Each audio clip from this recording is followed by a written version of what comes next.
I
might go on you while Jerusalem and the face Jerusalem.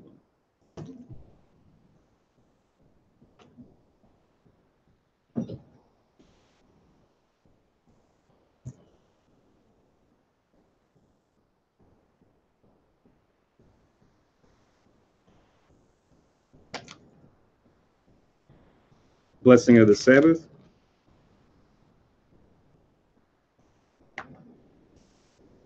Y'all can unread everything. Barakatah Yahweh Basham Yahweh Yasharah Nathan Lanawa Hashabbat Bashalawam the Amen. Blessed are you, Yahweh, in the name of Yahweh Shai that gives to us the Sabbath and peace. Thank you, Sabir. The Aliyah Ma'ah Shariah Machad, Psalms 121.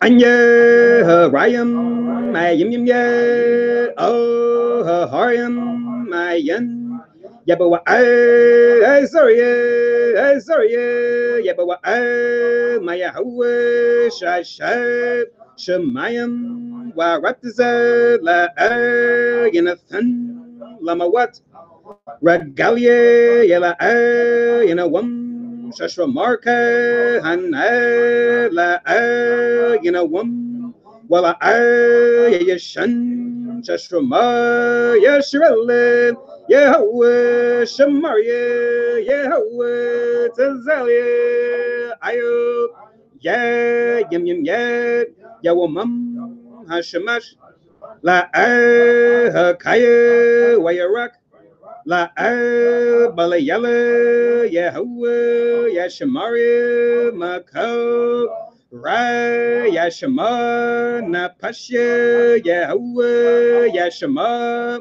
Habalakya Wabawaya My Tha Wa Aid I Willam Basham Yahweh Wada Amen. Psalm 121.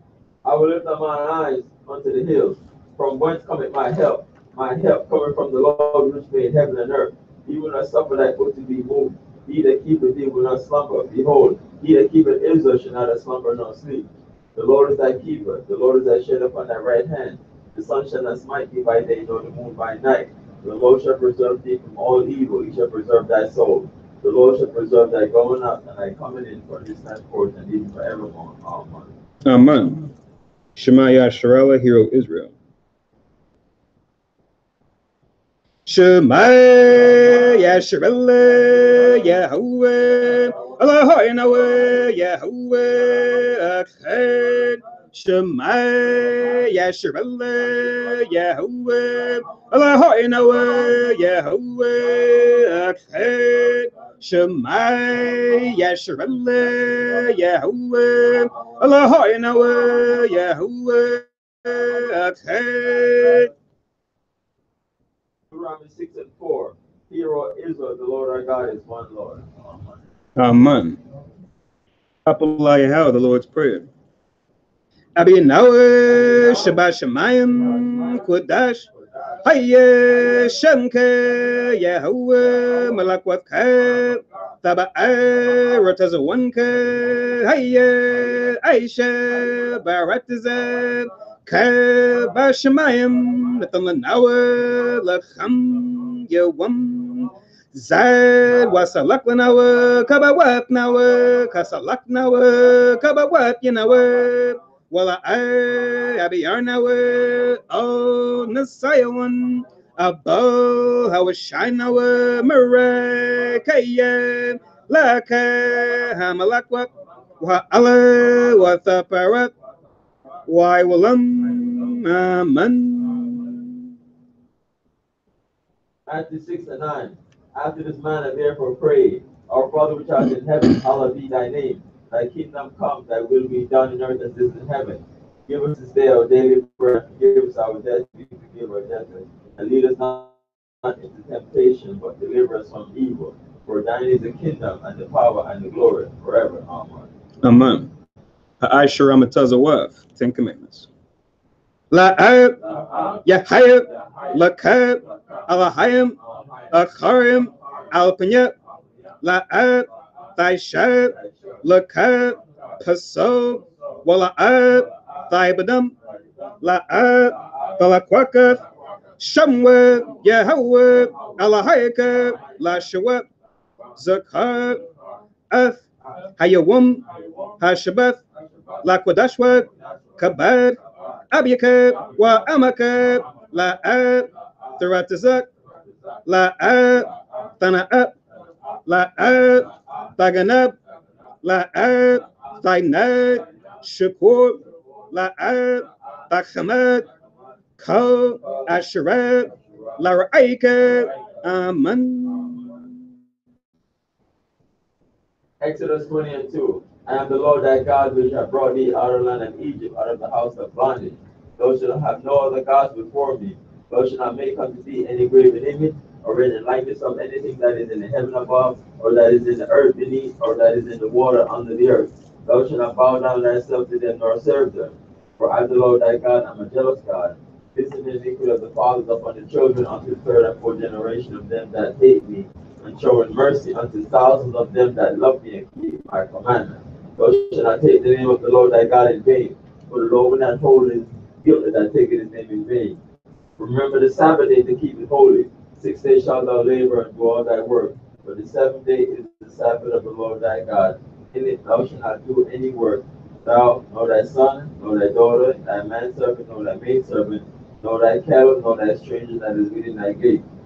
For in 6 days the Lord made heaven and earth, the sea, and all them, and all that in them is, and rested the seventh day. Wherefore the Lord blessed the Sabbath day and holiday. Honor thy father, thy mother, that thy days may be long upon the land which the Lord thy God giveth thee. Thou shalt not kill, thou shalt not commit adultery, thou shalt not steal, thou shalt not bear false witness against thy neighbor, thou shalt not cover thy neighbor's house, thou shalt not cover thy neighbor's wife, nor his manservant, nor his maidservant, nor his ox, nor his ass, nor anything that is thy neighbor's. Amen. Amen. Yeshabah, be seated.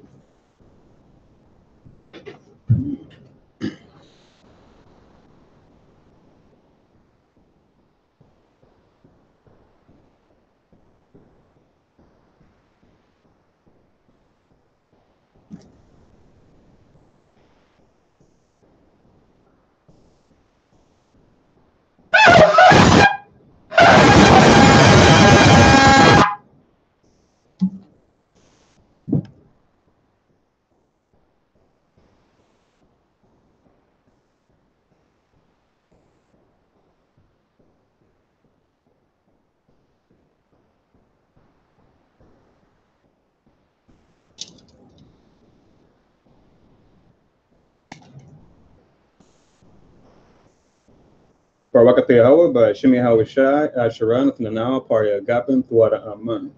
Yahweh by Shemi Hawashai of Yashar.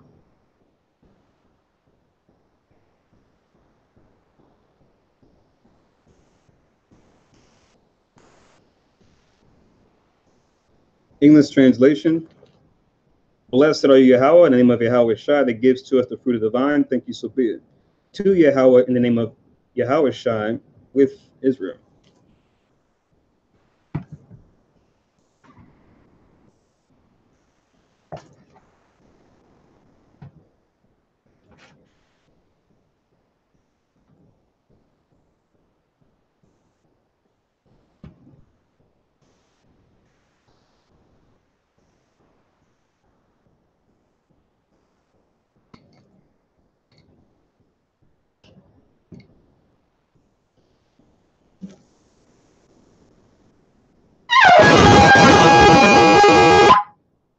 Amagwa, Panyawa, Jerusalem, Stand face Jerusalem.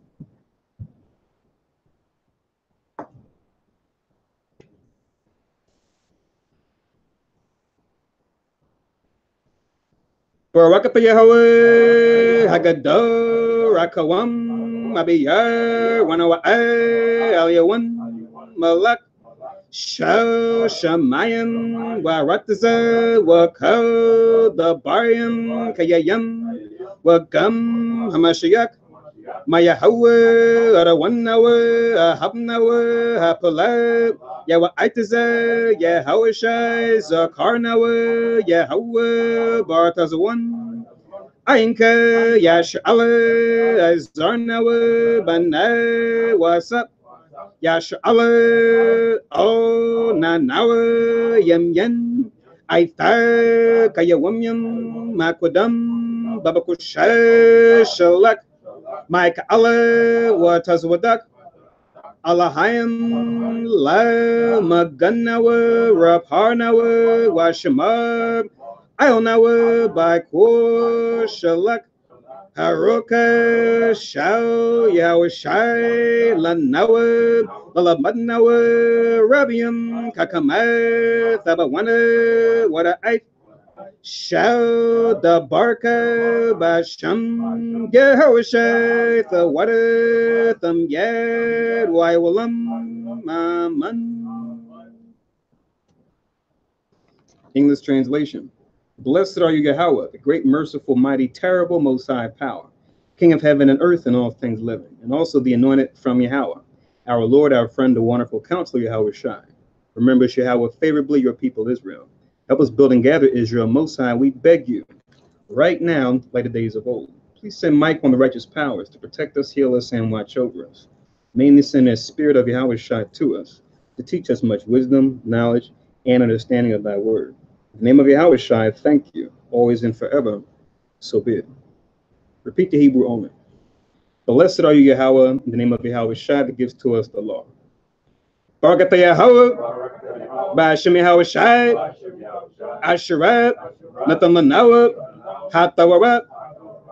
Blessed are you, Yahweh, in the name of Yahweh Shai, that gives to us light to see. Barakatha Yahweh, Ba'ashem Yahweh Shai, Asherat, Natamanawa, Award, Lara Awat. Blessed are you, Yahweh, in the name of Yahweh Shai, that gives to us the ram's horn to call the people. Barakatha Yahweh, Ba'ashem Yahweh Shai, Asherat, Natamanawa, Karan, Ha'ayod, Lakurab, Ha'aim. Blessed are you, Yahweh, in the name of Yahweh Shai, that gives to us the olive oil to anoint Israel. Barakatha Yahweh, Ba'ashem Yahweh Shai, Asherat, Natamanawa, Hasheman, Zayef, Lamashak, Yasha'ala, Yeshua, be seated.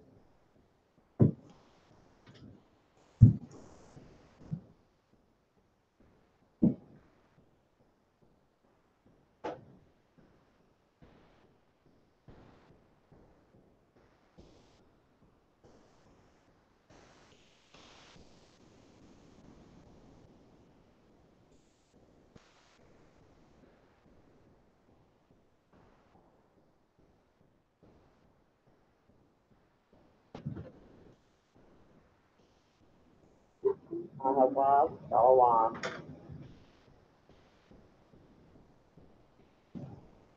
And Shalom Aqua.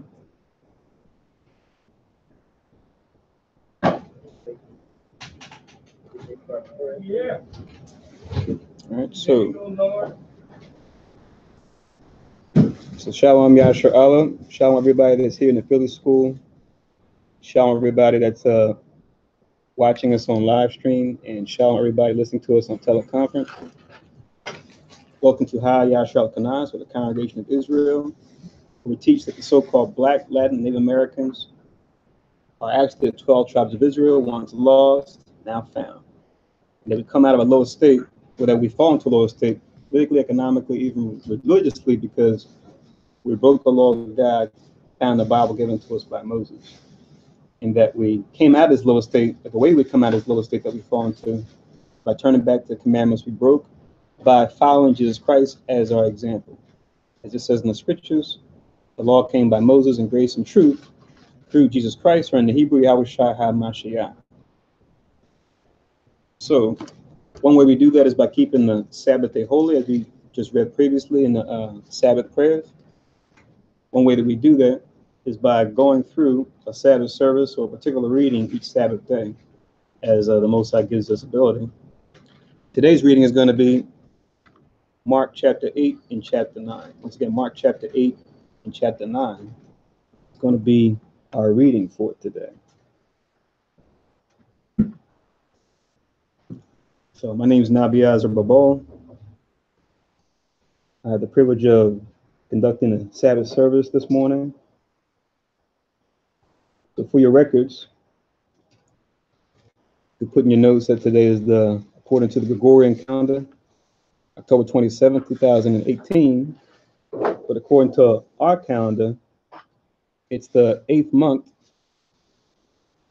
and the 19th day. Like we mentioned before, good practice when you write down a day on your paper for work or for school, right? And you take notes on certain things, is to just write down both dates in your personal notepads, right? It's a good practice. Keep count, especially after we have a new moon. You can keep count of which day we're in. Every sunset that happens after every time we have a new moon. So you can get a better feel for how we kept time according to our culture. You know, it's going to be reinstituted in the world at large as the new format for how we tell time. Because we know, according to the prophecy in Daniel, says that the powers that be that are in power now, the nations, they would change times and laws. If we come back in power through Christ, we're going to change them back. How we should tell it. So that's why I'll give out both days when we start the service. So let's go into Mark chapter 8. Let's read it in the Hebrew first, or Babaria Ra'ashwan, which just means in the Hebrew first. So this is Mark chapter 8, verse 1. So you got it already, right, brother? The folks who can read along, definitely feel free. And ask questions as you see fit. If we read this in the Hebrew, then we'll go into it in the English. This is Mark chapter 8 and verse 1.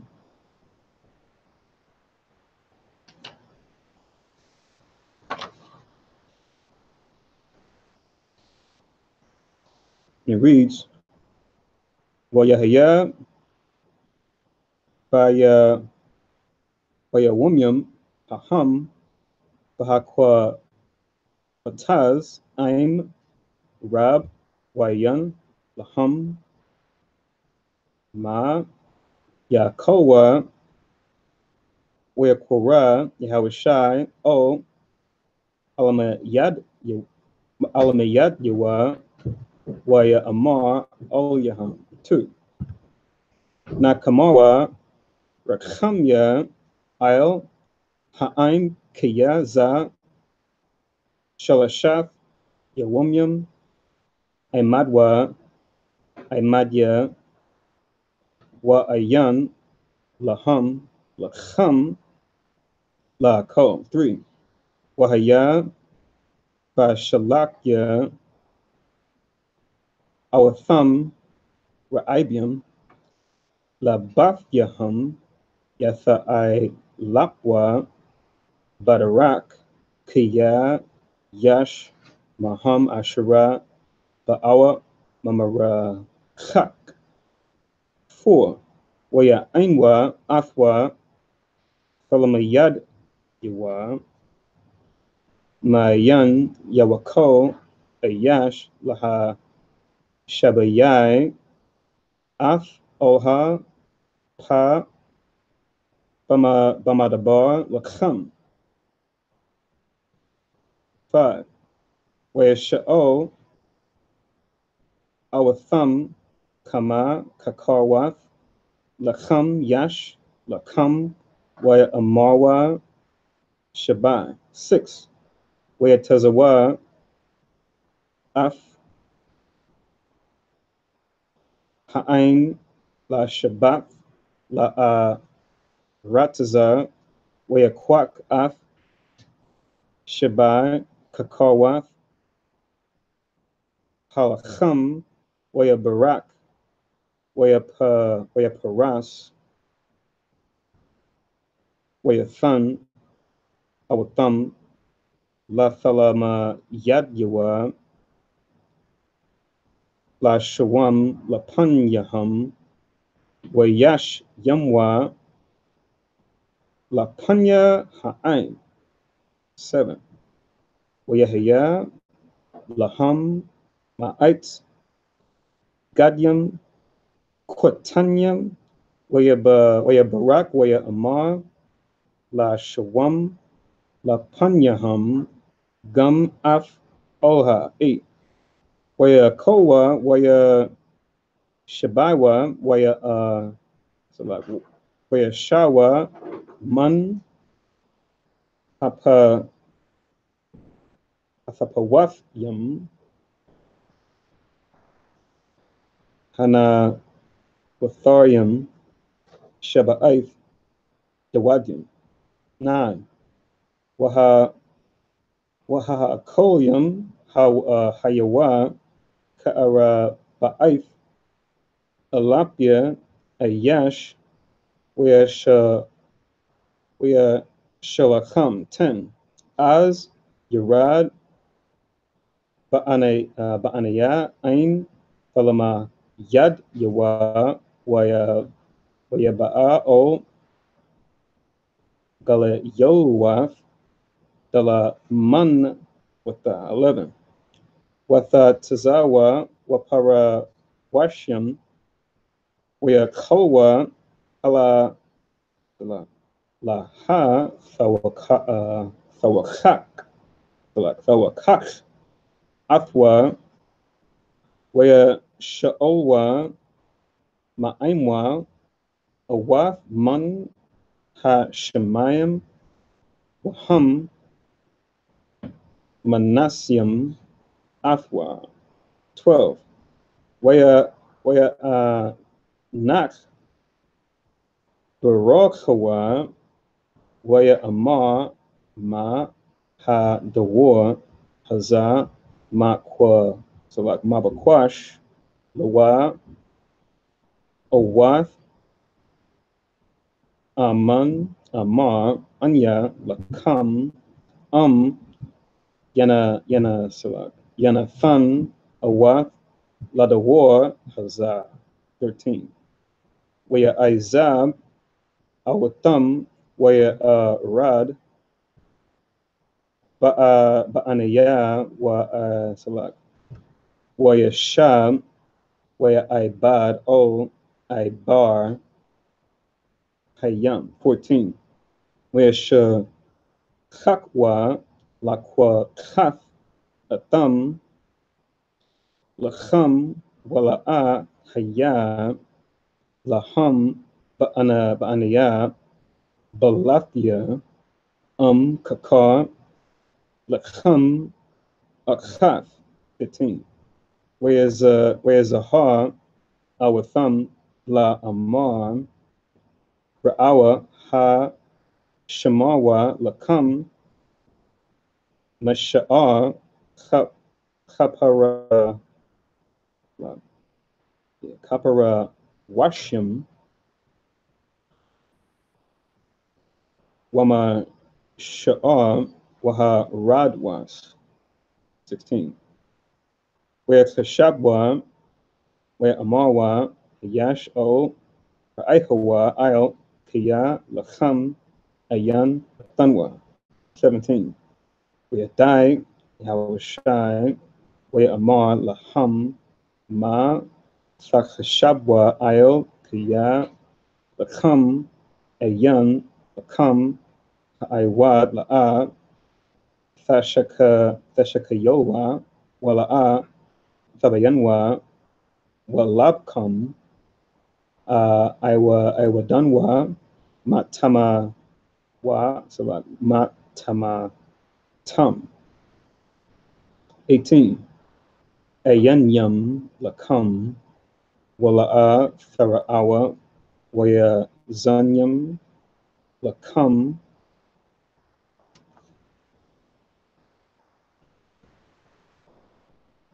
Wala'a Fasha'imwa, Wala'a Fa Zakarwa. 19. Ka'ashara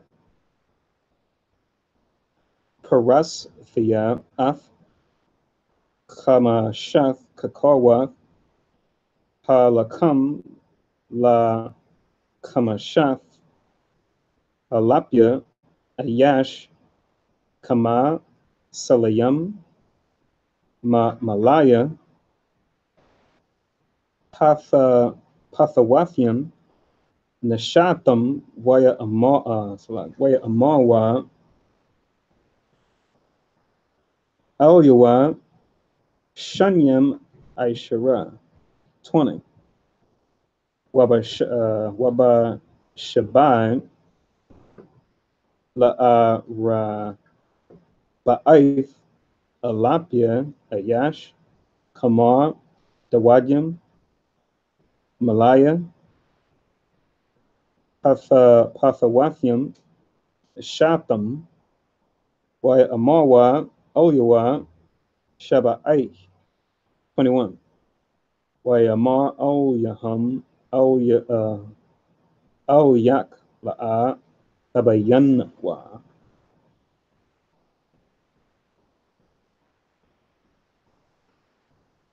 22. Waya Ba'a La'a Bayath Tazayada Waya Awa Olyawa Ayash Iwar Waya Khanan Wa Lawa La Ga'aith Bawa. 23.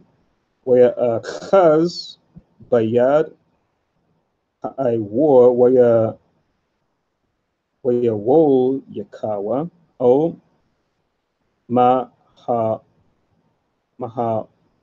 Mahawataz La Kapar Waya Rak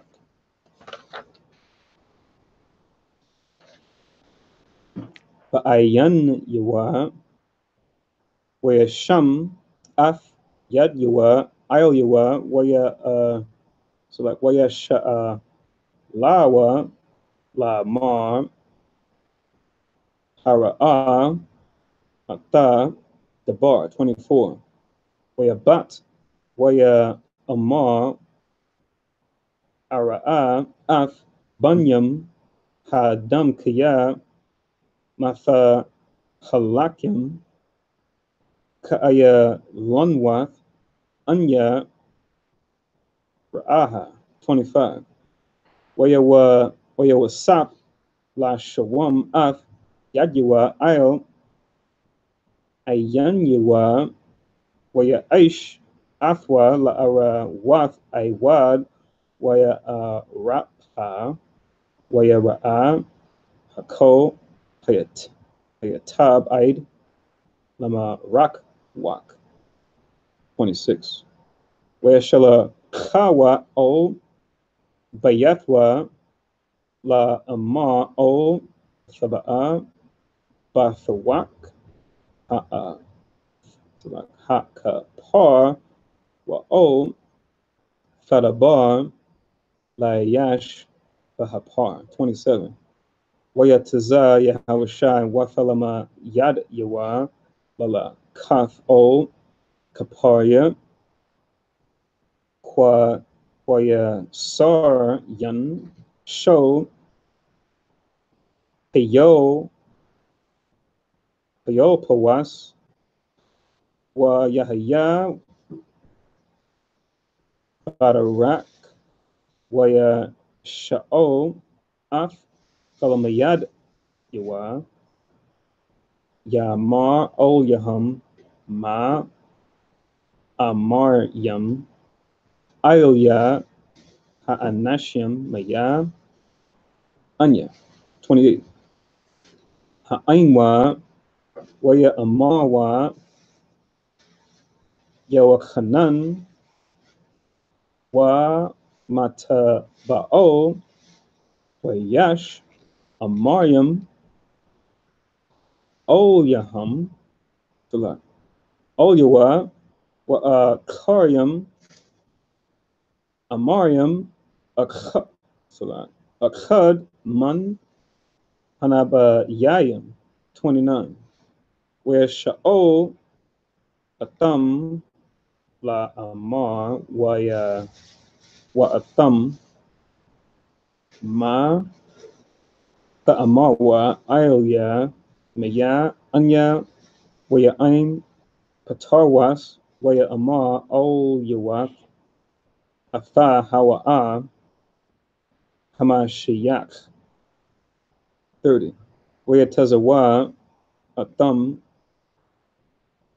Baga'ira Labalathya Dabar Al Yawa La Ayash 31 Wayakho Lalama Dum Kiya Tazaryad Bun Ha'adam La Ainwath Haraba Waya Ma'as Ail Yadya Ha Zaquanyam Wahakwa Hanyam Hagada Wolyam Wa Ha Sawaparium Wayawa Math Wa Makwa Shalashaf Yawamyam Kowam Yakwam 32 Wahawa'a Bagoya Dabar Ath Hadabar Haza Wayakwa Kahwa Patarwas Wayako La Ga'ir Bawa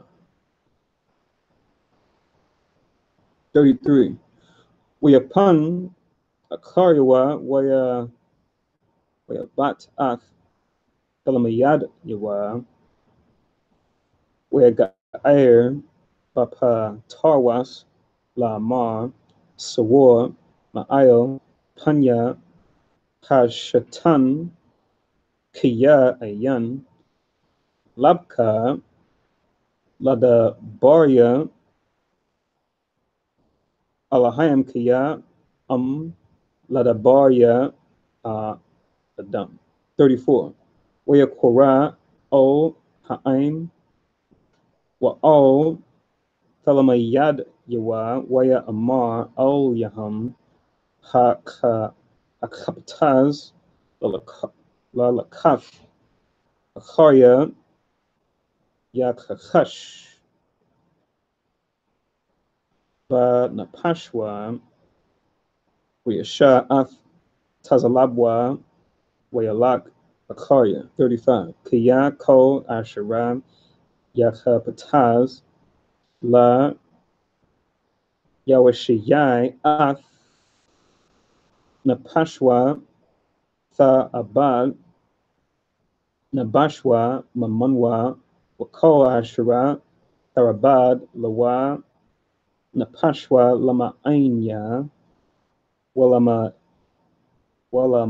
Ain Habasha Wara Hawa'a Yawashiyana 36 Kaya Salat Kaya Ma Yasakan La Dam Kaya Yakwana Afko Ha'ai walam, wanashakfa napashwa, 37. Or ma yathan ayash, padayawan, napash, 38. Kaya ko ayash ashara ha yayathiya, anya, Barabarya, Lawa, Lakara, Karapa, Ba, Dawar, Ha, Naap, Waha, Kawata, Haza, Ap, Hawa'a, Yahya, Lakarapa, La Bun, Ha, Adam, Bawa Awa, Ba, Kaba, War, Abayawa, Aim, Hama, Alama, Akyam, Aqua, the Wash, Yum. Okay, so now this is Mark chapter 8 in the English now. Good reading, brother. Good reading. Thank you. All praises.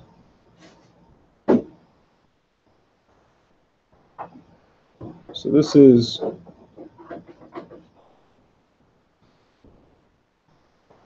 Mark chapter 8 and verse 1.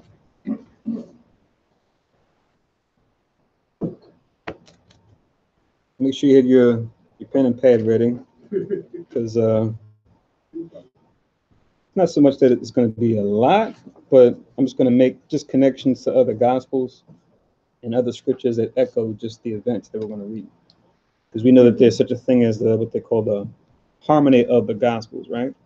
Where it's certain things you'll see in one gospel, you'll see in another. So I'll try to convey those scriptures to the best of my ability. I guess I was moving too fast because what's today's date in Hebrew? 8:20, 8:19? Yes. I got 8:22. Well, about to put 22, so it's 8:19? Mm-hmm. Okay, maybe one day, still on the side, I must have rewrote it wrong. I did, because I got 8:22. You're usually pretty good at counting. Monday night, right? Back on the 8th? Tuesday was 8:19. Right, but Monday was 8:18. if we go back to October 8th on the Gregorian calendar, right? That was the new moon, right? October 8th. Well, 10/9/18, I got 8:2 on the Tuesday night. 8/1. Well, 8/2, right? It was a Tuesday night. Good. So 8/1 was the Monday, right? That was the first day of the new moon, right? So You know what, bro? Well, so come down a week. Next Monday, that's the 8th day. Then come down again, which is the 15th, and then that was Monday of this week. I got 8:16 on Saturday. And you count. 10:20. Yeah, I know. You count from the 15th, which was Monday, Tuesday night, Wednesday night, Thursday night, Friday night. That's how you get from the 15th to 16, 17, 18. 15th as a date. I'm just saying you do it by week. Okay. So the date, maybe after class is on my break. The date of 19, 8/19/7. Yeah, the 8th month and the 19th day. Yes. That's how you would say it in the Hebrew. Say it again?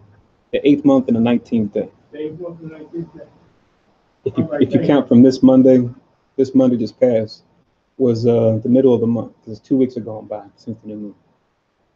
I usually use the new moon and just count by weeks. I just overcount. I be doing like days in here, like Monday, and Wednesday, and Thursday, and then Sunday, you know. Yeah, that's fine too. I'm just showing you another method. All right.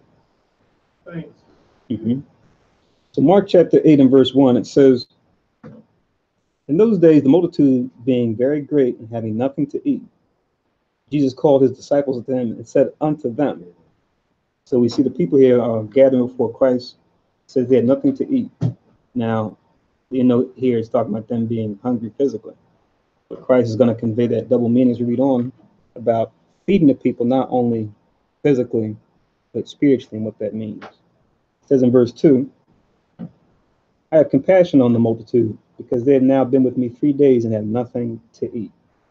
And if I send them away fasting to their own houses, They will faint by the way, for diverse of them came from far.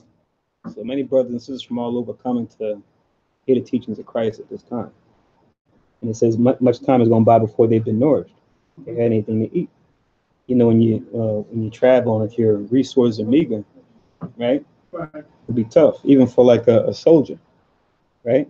You have to be mindful of your rations because you can't just go back home and get from your stockpile, right? You're only dealing with provisions that the army provides. So that's just what comes with travel. It says in verse 4, and his disciples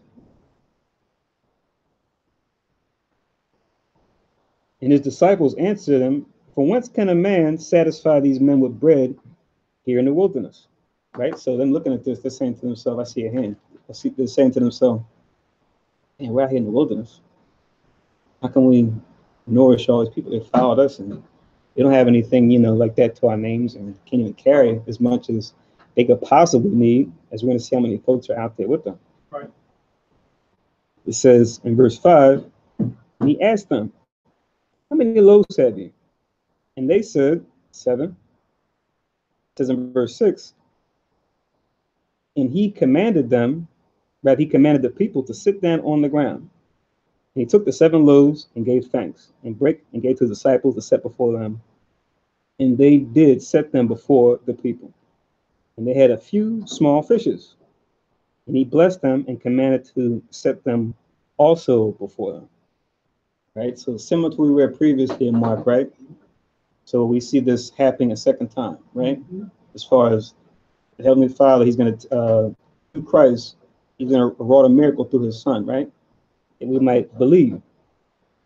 There's a second case where now he's feeding many people with very few. As you read on, we're going to see that. It says, with this time, it's going to be 7 loaves and a few fishes. I think before was 5, right? So it says in verse 8, so they did eat and were filled, and they took up of the broken meat that was left 7 baskets. And they that had eaten were about 4,000. And he sent them away. So 4,000 folks at this time nourished by 7 loaves and 2 fishes.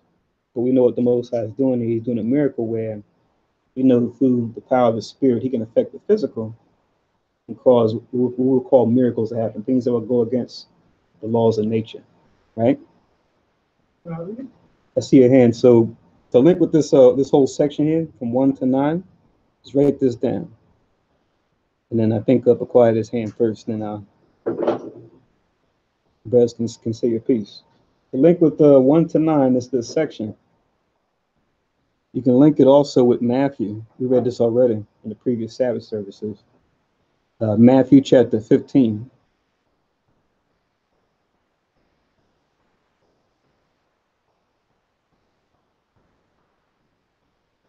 Verses 32 to 38.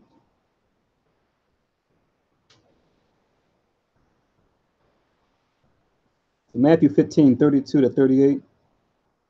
When you read that as well, along with the section, you'll see it's talking about the same instance where he fed 7,000. Sorry, 4,000 with 7 loaves and a few fishes. And then you could also write down these verses too. You can write down Deuteronomy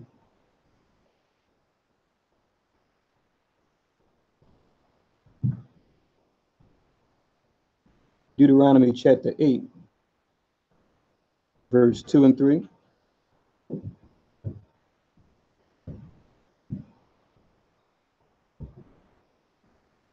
As well as St. John chapter 6,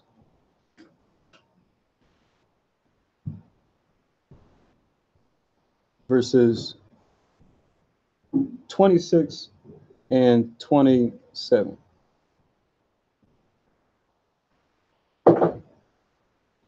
Which both of those is dealing with, while Christ is feeding them physically, You'll see when you read it in Matthew and in other instances.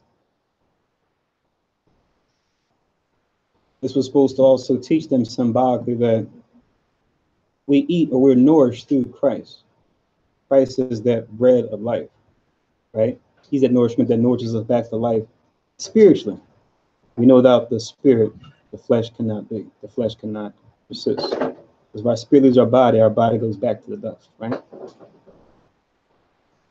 You can write those verses down as well and just have them as an indirect reference to this miracle that happened here in Matthew and Mark, rather, 8, 1 to 9. Quad and then the car. On Yahushua having compassion for the people, we always see that even the Most High expressed the same compassion for Israel.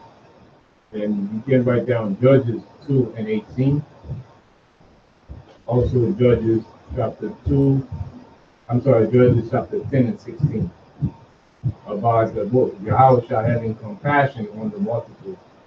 Because in their eagerness to listen to Yahushua, they seem not to have thought of the need of provision for such a length of time.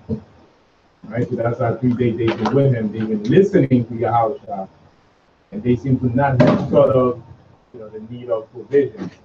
But Yahushua, being their leader, thought of it.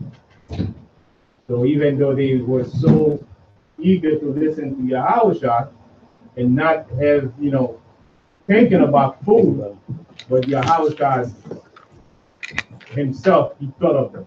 He thought about it. And after they were finished listening to Yahushua, getting the spiritual food, now if he let them go away, they show up with faint in their way to let them go without any within that death. Judges, what was it again? Judges 2 and 18 and Judges 10 and 16. It shows how the Most High himself, at many times, he had compassion on the people. So in Judges 2:18, I'll paraphrase it, where he made sure he had a judge over Israel, right, so that they can judge the people righteously. So he didn't want people to take advantage of them. He had compassion. So he made sure he preserved the life of the judges that he would appoint to judge Israel.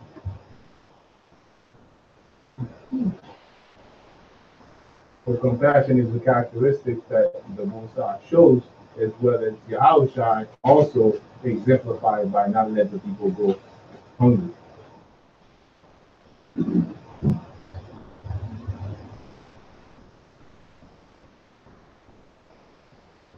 It links with the verse 2, yeah? Is it gone?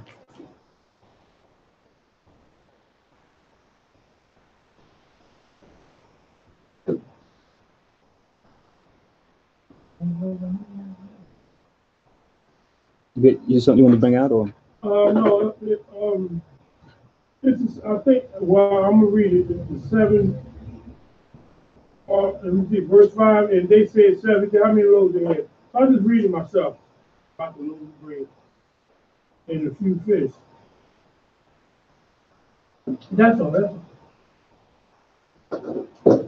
Come. So let's continue on. Let's read on in verse 10. It says, and straightway he entered into a ship with his disciples and came into the parts of Dalmanutha. It says, and the Pharisees came forth and began to question him, seeking of him a sign from heaven, tempting him. And he sighed deeply in his spirit and said, because Christ, while he could see and hear, perceive through his 5 senses, it tells you that he also could know our thoughts too. He could read or discern spirits, he could read your soul, where even before you get going, he already knows, your intent. So oftentimes Israel may have been thought they were pulling one on Christ, but because Christ could see their intent, right? He was able to see through whatever scheme they were trying to use against him to try to trap him up in his own words. And oftentimes he would flip it back on them, because he is the word and he has that wisdom. He knows there's no outthinking the word. He would oftentimes put the shame back on them, whereas they were trying to put shame on him. But it says, he sighed deeply in his spirit and said, why doeth the generation seek after a sign? Verily or truly I say unto you, there shall no sign be given unto this generation. Right? So when you read it in other gospels, you see they provide some more detail there, where, because Mark is when you read the Gospel of Mark, oftentimes he gets right to the point. He usually expresses the most with the fewest words, whereas other gospels like Matthew and Luke will tend to go into more detail behind the situations that Christ dealt with. They're talking about the same story, it just may express it in a different manner. But when you link this, namely verses 11 and 12, you'll see the same instance in the Gospel of Matthew, chapter 16. You can write down Matthew chapter 16, verses 1 to 4.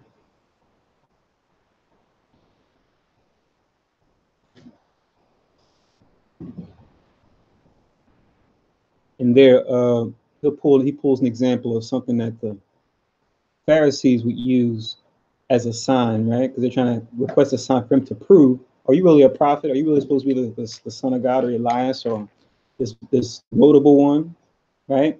He used an example that they use oftentimes.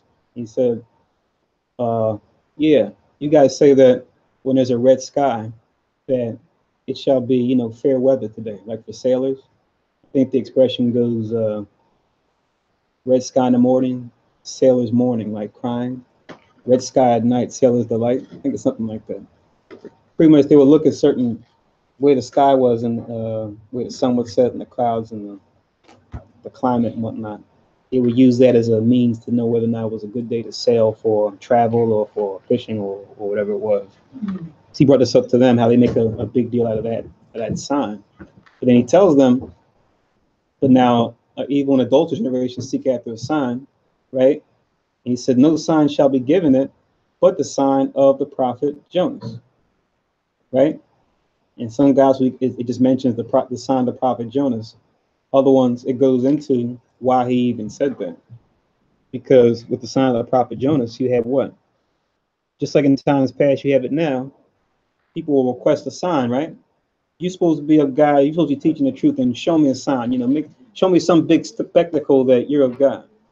He said, no, you're not going to get that. You're just going to get a prophet with my word telling you what it is. And it's up to you to what? Assess through the Spirit whether or not this prophet is of me or not. And that's just what you're going to get. Right. Because they got the warning in Nineveh when Jonas, which is just the same name as Jonah, it's spelled differently in the New Testament. He went and preached that to the Ninevites, and they actually hearkened unto him and repented, right? Which was a good thing. But you're not going to have that all the time when prophets go out to warn the Most High's word. Yeah. They're going to be shunned, just like we see now. We do the same thing in these times. Go out there and preach the word, right? In different formats, in different settings, whether it's street preaching, or visiting churches, or one-on-ones in people's homes, or through mediums like telephone or through internet, YouTube, right, what have you. Right. And some hearken, some listen, but most don't. A lot don't, right? A lot say, you guys are crazy. You guys have a devil. Just like we read throughout the Gospels. If they said to the disciples, the 12 disciples, if they said it to Christ himself, if they say it to you, you shouldn't be taken aback, because it's that same dividing line. But that's the sign that they're going to receive. And that's what everyone's going to be held accountable to. For those that did repent when they heard it, and for those that didn't. That's what you'll see when you read these other gospels when it talks about desperation, or I should say a generation seeking after a sign to know if God is or if God isn't, or if God is coming or if God's will is here. To add on with Matthew 16, 1 to 4, you could also add on where it goes into more detail behind the sign of the prophet Jonas. Because in Matthew 6, 1 to 4, it's just mentioned, along with the whole red sky sign that the Pharisees used. You could write down Matthew 12, verses 38. Matthew 12, 38 to 42.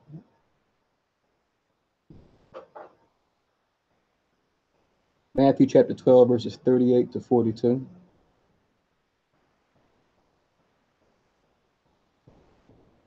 And then also it's expressed in detail in the Gospel of Luke. You can write down Luke chapter 11, verses 29 to 32. Luke 11, 29 to 32. And it mentions of the Jonas, but then also mentions, I think, Solomon and some other figures. And he keeps saying how a greater than Jonas is here, right? Referring to himself, right? The Son of Man. And that you should be taking heed to this. You shouldn't be coming at me sideways. Like, are you really the Christ? You just you're some kind of charlatan. You someone trying to pull the wool over the eyes of the people. He said, you bear witness. You guys have the law. You read it. The things that I'm saying, things that I'm doing. Do I not fit the description? So yeah, Luke 11, 29 to 32, as well as Matthew 12, 38 to 42, where it goes into more detail behind the when he says they should not be given no sign but the prophet Jonas, which goes along with what we just read in 11 and 12 of Mark chapter 8.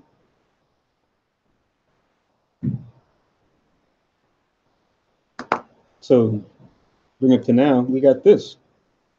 This is the sign right here. We have eyes to see it, ears to hear, and a heart to understand it. That's going to come up later in this chapter, right? This is the sign right here. And we always make that joke. We say, if we're out there at camp, people come to us and say the same thing. They say, oh man, you guys are just frauds. You guys are Pharisees. They'll call us Pharisees, right? But they'll say, and you guys are part of a hate group. You guys are preaching hate. You guys are terrorists. You guys are this. You guys are that, right? You guys are really teaching the gospel, the real gospel. And show us a sign. They'll do the same thing and do it even mockingly, right? And we understand that what? We'll even put it out there like that. We'll say, yeah, okay. Now, say we were to call fire from heaven. Let's say we don't have that same power like Elias had, right? Or like the disciples had with Christ. They even mention that too when you read the Gospels.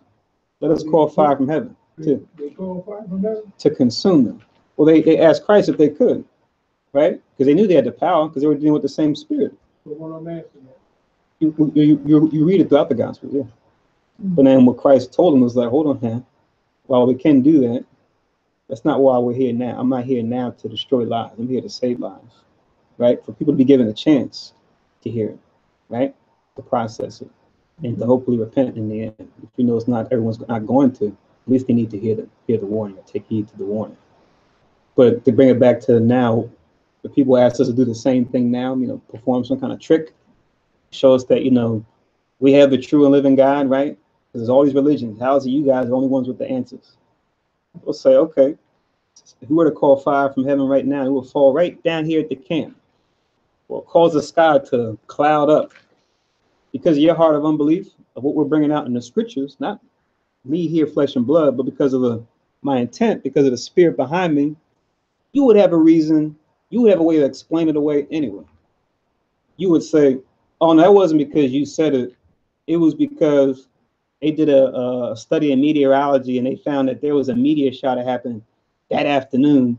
And then one of the meteors just happened to come down and land when you guys were teaching, right? Or they'll say, oh yeah, they already said that it was a rainy cloud that was coming in this afternoon from a hurricane that happened off the coast or wherever, right? They'll always have some kind of explanation. For a heart of unbelief, they'll always have an explanation as far as why God's miracles took place.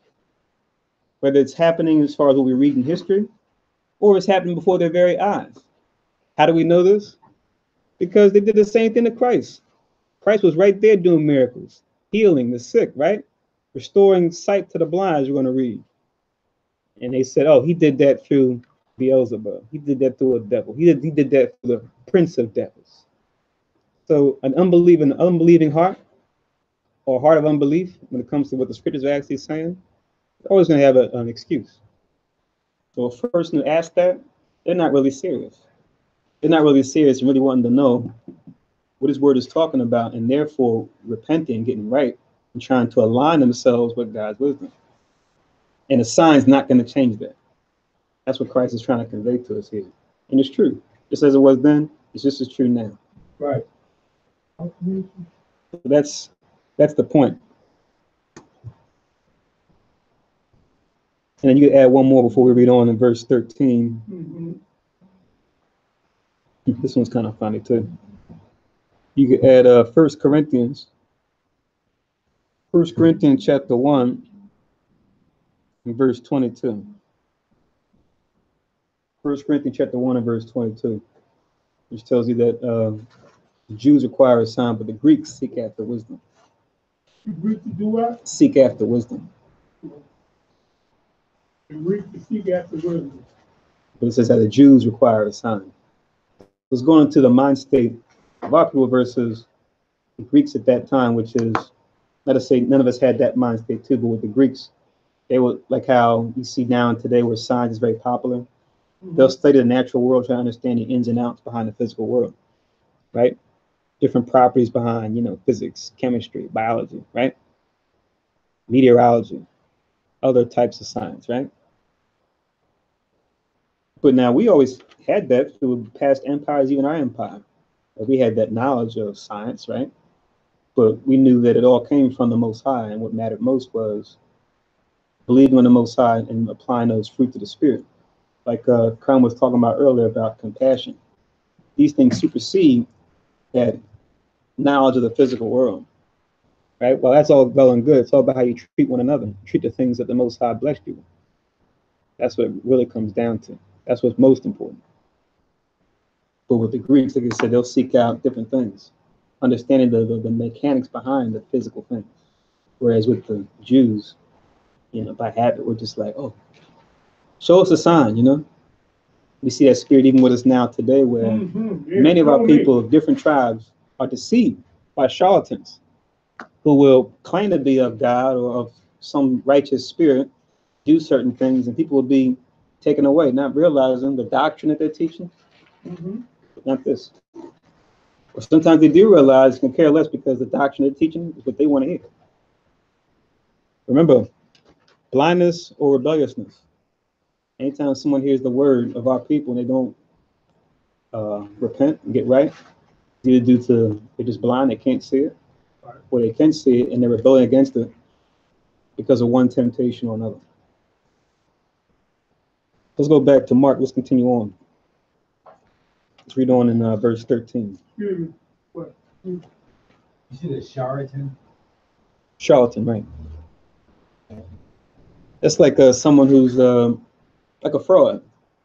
Someone will put on a show claiming to be one thing, but their aim is deception, the hoodwink. You know what? Since you mentioned it, let me read it. And then we'll continue.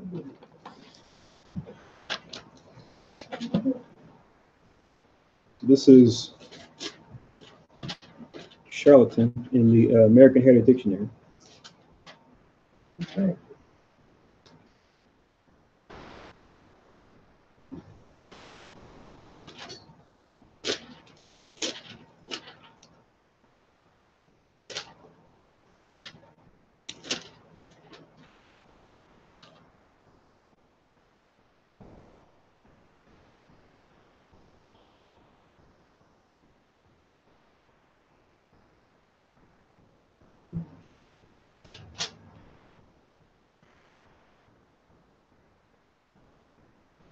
HJKL. Okay, here it's fine. So it says charlatan, a person who claims to possess knowledge or skill that he does not have. A quack. We don't have a room. Snake oil salesman. If you follow me, I'll heal you from this. I'll deliver you from this. I'll fix this for you. Right? See, one question. Mm-hmm. So you think that's why it's prevalent, like with, as far as collect the signs of when the signs is prevalent? Hey, if it works, right? If it works, it's good. It's a good example you pulled there. For the folks that didn't hear in the teleconference, he's made a reference to Benny Hinn and folks like him that you see say on like TBN Sundays that'll touch you and you. I said, my name is okay. Holy Ghost, the Holy Ghost. I can walk. Woo! I can see. What? Right. And speaking of the sign also, Yahushua said they shall not be given a sign. Not so much that they don't have a sign, they will not be given a sign. Because the simplicity of going into outside and look at the sky, and you can discern the time, the what time it is, right? Like bringing out the hunt. It's just that the signs are there, but they don't appreciate the sign for the sake of believing Yahweh. Okay. Mm-hmm. Right? So the signs, all the signs are there, but to them there will be no sign because they don't appreciate the signs that are out there that has already been given. Mm-hmm. So they're not gratifying in the sign. So because of that, it will seem as if there's no sign being given. But all the signs are already there. So those with the mind of believing in Christ, all the signs are there. You can see that we live in the end time. Right? But to them, the objective was not to find, answers, but more so to entrap your house. Yep. Like to put his foot in his mouth. Mm-hmm. That's pretty much what they were looking for. So because of that, they will not have a sign because they neglected or they don't satisfy with the signs that are out there. So they're not gratified. So it seems as if that they have no sign. Mm-hmm. Come. So let's continue on. It says in our verse 13, and he left them and entered into the ship, again departing to the other side. Now the disciples had forgotten to take bread, neither had they in the ship with them more than one loaf. They're traveling light, right, when it comes to provision. 15, and he charged them, saying, take heed, beware of the leaven of the Pharisees and of the leaven of Herod. Herod being a heathen ruler, they were over us at this time, right? They were a family. They had rule over different parts of our land in Judea and in Galilee. So he's telling them now, take heed, beware of the leaven of the Pharisees and of the leaven of Herod. Right? So just with verse 15, and when you read it in other gospels, as you're going to see it, he's gonna check the gospels on this. Check the disciples on this, as far as you'll know what I mean when I say this. But when I read down, you see what I mean. But before I read to verse 16, just to link this with verse 15, link this with Mark 8 and 15, you can link Matthew. When you say Mark, You link this with verse 15. You link it with Matthew 16 and 6.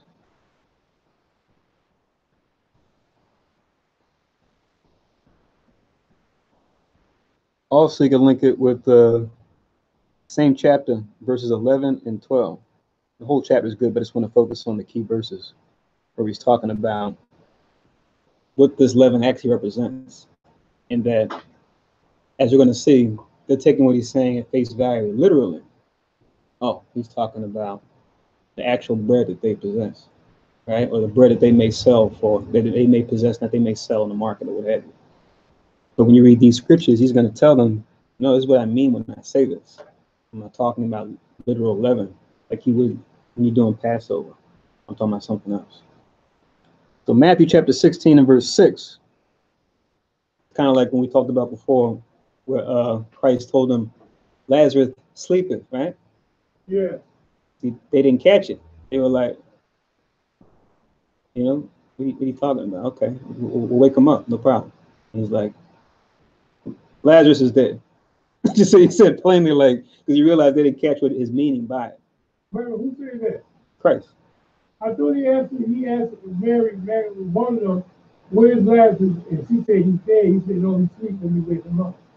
Yeah, it happened as you read that. Oh, Jesus said, let me wake him up. Yeah. Somebody said he was dead. You know. Right, because when he says sleepeth, it was a metaphor for him actually being dead. Yeah, yeah. But him being raised. I was telling my friend, I showed him that yesterday, Thursday, the library. Right, just as an example where when Christ says certain things, it wasn't always necessarily meant to be taken literally. Sometimes it had the dual, literal and figurative and literal. Right. Other times it was just figurative. Okay. But if one has understanding, they can make sense of it. And that's what he did for us. That's what he does for us now through his spirit. But Matthew 6 and 16, also verse 11 and 12. Also write down Luke chapter 12. Luke chapter 12 and verse 1. When you read those, he makes it very clear when he makes mention of this. Beware of the leaven of the Pharisees and the Sadducees. He says, which is hypocrisy. He clears it up, right? You just have that detail here in Mark. When you read the gospel as a whole, you get the full story. What he's talking about when he says the leaven of the Pharisees, he's talking about hypocrisy, which we all know what hypocrisy is, right? So what is this like? Anybody? It's basically like, if you say this, like, right now. Something that you say that has no meaning. Suppose it could be. That could be hypocrisy. So what would you say? I'm asking what the definition of the word is. Oh, Hypocrisy. Like telling somebody to do something, but you're not doing it yourself. Right? oh, okay. You're telling somebody to do something, but you're guilty of it yourself. Right, okay. I now understand what you're saying. Yeah, I got that. Say the word again? Who? I'm just giving you the details. No, that's cool. I like that. Say, what's the word again? Hypocrisy. Hypocrisy.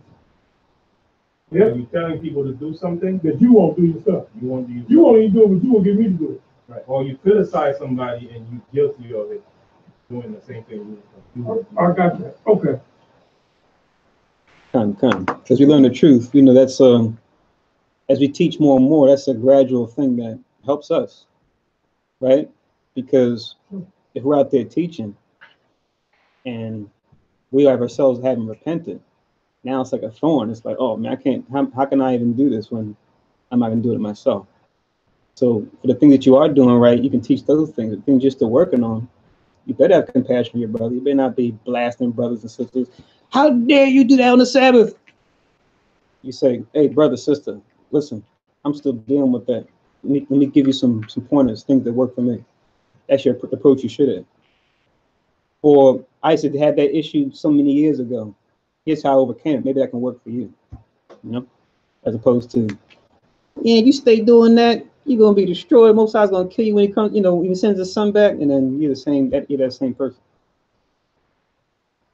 So yeah, an example in the scriptures that paints that picture very clearly, and we'll get that as we read on in the Gospels and the Sabbath services to come.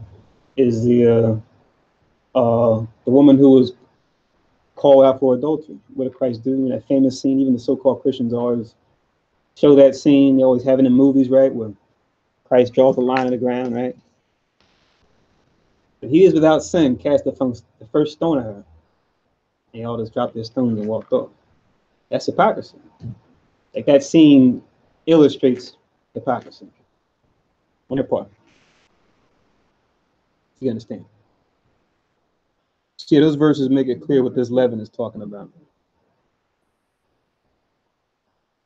And as we read on, we're going to see that just as many things you may hear for the first time when it comes to the truth, it may not click right away, like all of us.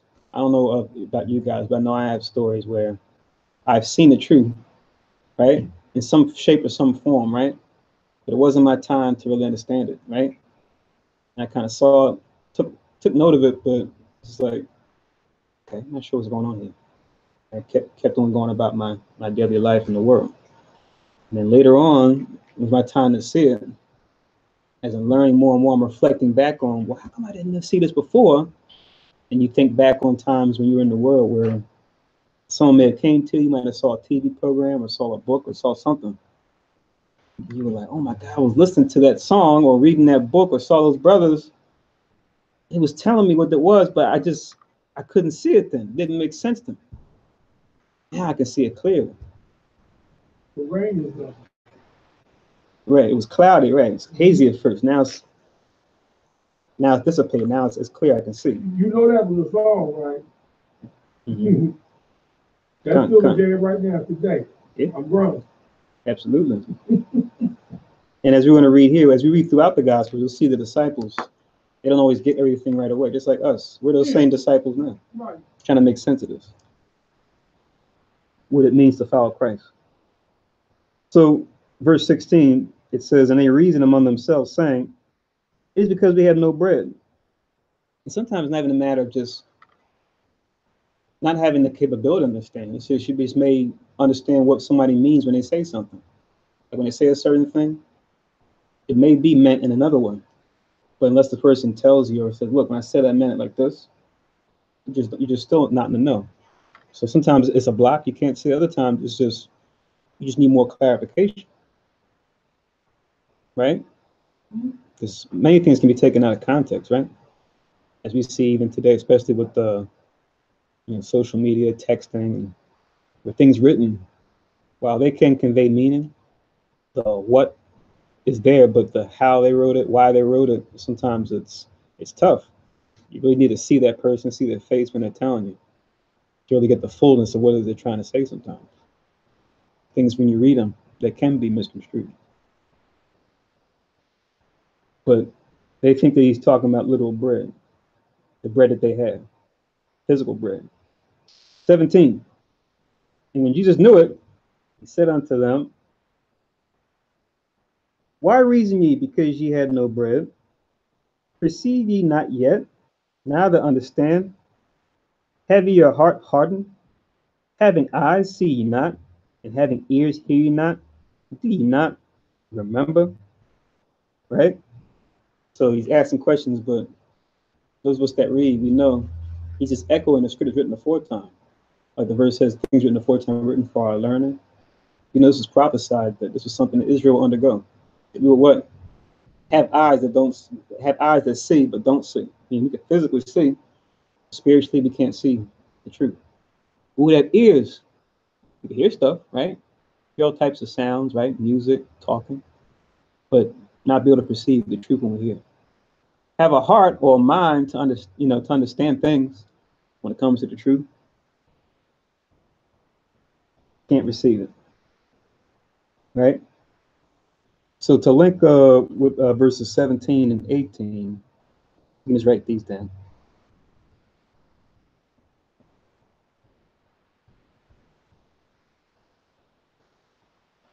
These are all pretty much going into the same thing, that same reference to that same scripture about that prophecy.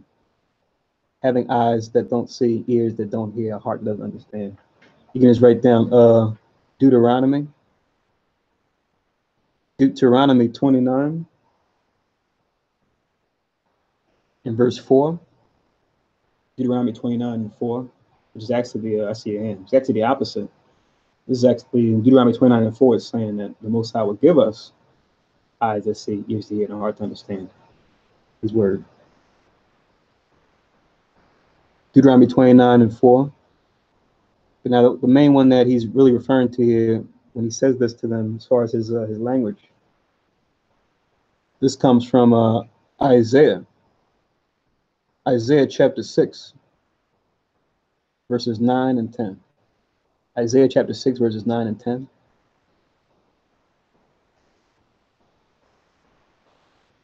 eyes to see and don't see, ears to hear and don't hear. Heart to understand, but doesn't understand. Also, we read this in the last Gospel of Matthew. He mentioned this as well, right? When he was mentioned this also when he was teaching in the parable of the sower in the seed. He references this verse as well. Matthew chapter 13, verses 15 and 16. 13, 16. Chapter 13, verses 15 and 16.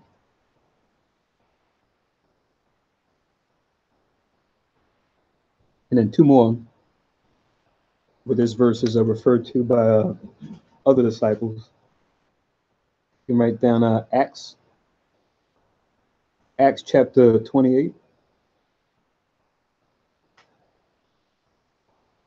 in verse 27. Acts 28 and 27.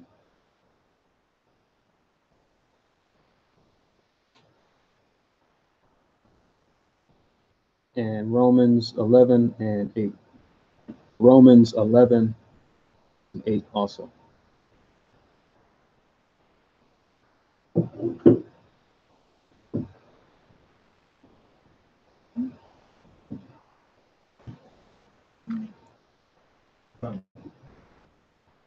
Also, to further edify and leaven, keep in mind, at this point, leaven was associated with bread. When 11 bread for Passover, right? Right, so leaven at that time was associated with bread. So automatically, he says leaven of the Pharisees, they thought that he was talking about bread. And because that's what we use, right, to make the dough right. Mm-hmm. So, but in spiritual level, it was telling you, be aware of the propaganda that can spread, you know, the doctrine that can spread, or the Pharisees' doctrine that can spread among, just like bread can rise up and spread on the bread and make it big. Yeah. Because their whole objective was not to, once again, to seek knowledge and understanding and believe in the house. It was more so to destroy your house. Mm-hmm. That was all the time. Come. That was all the time, right?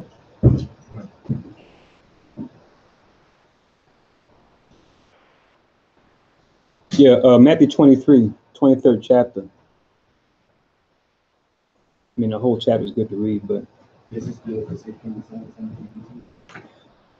you can link this with 15. You can just write down Matthew 13. 13, 15. You can say verses 1 to 3, but as you read down, it goes into more specific examples.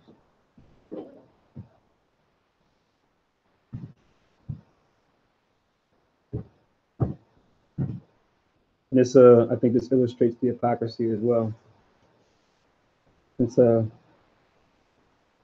mentioned that. If you could read that real quick, Khan. Just verses 1 to 3, and we can continue on. I think it really does a good job of capturing the essence of what we're talking about here.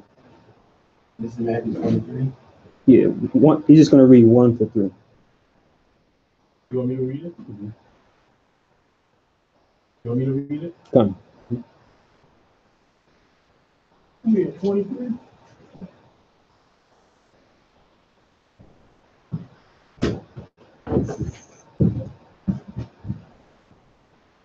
One time. Matthew chapter 23, verse 1. Then spake Yahushua to the multitude and to his disciples, saying, the scribes and the Pharisees sit in Moses' seat. All therefore, whatsoever they bid you observe, that observe and do, but do not yet ye after their works, for they say and do not. Here it is. In case we were still confused about the hypocrisy, what it is.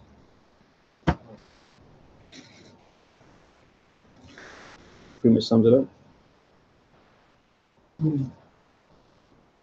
I got a question. Mm-hmm. Was the Pharisees, the Levites? Some were, not all of them, because over time it became kind of mixed up because maybe during the break I could probably show you. So I'm not sure exactly where it's at. I know if you look up like Sanhedrin, like the Zondervan, it does like a nice synopsis of how the ruling body in Israel came to be during the time of Christ, which actually stems from the time of the Maccabees.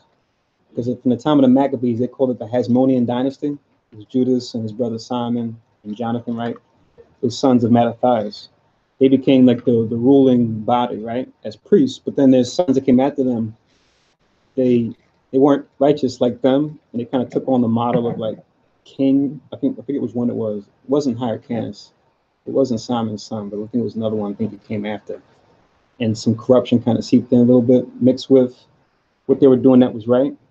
And from that history, there's like a history goes pretty much from the time of the Maccabees that leads up to the time of Christ, where you have that ruling body known as the Sanhedrin, which was modeled similar to the priesthood. It was kind of like that mixed with the 70 elders when we were in the wilderness back with Moses. But it wasn't just Levites, it was them. You had Judah and Benjamin kind of mixed in there also. I was wondering because it's how is it fair to sit and go to sleep? They said it was authority. Exactly. They were the ones that had the rule over us at that time. They were that ruling body during the Roman occupation. They were like that buffer, if you will. Moses' brother Aaron, he was a Levite, right? Yeah, they both were Levites, yeah. Yeah. So were they trying to be like lawgivers? Yeah. I wrote that down. Okay. Yeah, they function as that. Mm-hmm. They laws, not God's laws. Right? No. It was God's laws. They were Okay. just hypocritical in how they were exercising. That's what Christ is saying here in Matthew 23. That's what Paul was just saying a second ago. Reason why I said that little piece, because when they had put Jesus on the cross, let me see him get you down from there, which he did. That's good passion. Remember. All right, come on, keep reading, good brother.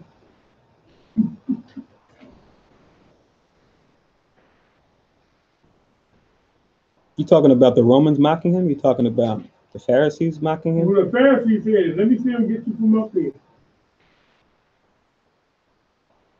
Don't worry about it. I mean, we'll come to it again as we read one in Mark, I'm sure. We'll probably talk about that Yeah, thing. he tell the same story again and again and again and again, 4 times. That's why you always hear me coming up with conversations all the time. And that's definitely good, because that's why we always want to look at the harmony of the Gospels, like you said. And the metaphor like they use a lot too when we read the Gospels together, as you go through one, we compare them to the others, is it's like watching a sports game where you might have a play that went down. You can't tell if the person's out of bounds, whether it's tennis or basketball, whatever it is. And then they get different camera angles. They got the overhead camera angle, and it's like, I can't really tell. And they got the sideline camera angle, and they got the end zone camera angle, and finally get the right angles. You just realize, oh, okay, from this angle, we can see that the person, their foot is touching the line. So now we know for sure that it was a correct call on the play. That's oftentimes how the gospel works. One part is explained in more detail in another part. Another part may summarize what's in more detail in another place. Read it all together, you get the full picture of the play, if you will, for the gospel. So if you think of that metaphor and even use that metaphor, people get confused and they're like, which one do I read? Do I read Matthew, Mark, Luke? Which one do I believe? Are they saying different stuff? No, they're all saying the same thing. It's just you got to read it together. You get the full picture. Even the so-called Christians get that much. That's why you'll see even in the back of a lot of Bibles, they even have a little chart where they'll have different things that took place during Christ's life, his ministry. And they'll have it where it's described in different places in the Gospels. May I say this then? Did you just say about Matthew, Mark, Luke, and John? Mm-hmm. No, it'll be that long. Before I do over. All right, yes, go ahead. I'm with you, bro. Okay. So, reading on. What verse 19? Yes. Okay. It says, when I break the 5 loaves among 5,000, how many baskets full of fragments took you up? And they said unto him, 12. So we said, going back to the previous miracle, you can link 19. Link verse 19 with Mark 6 and 43. That's where it took place earlier. We read that a couple Sabbaths ago.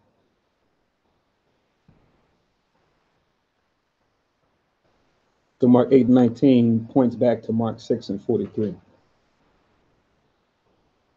And also, some more Sabbaths ago, you can link Matthew chapter 14 and verse 20. Matthew chapter 14 and verse 20. Which shows that they had 12 baskets full. 14 and 20.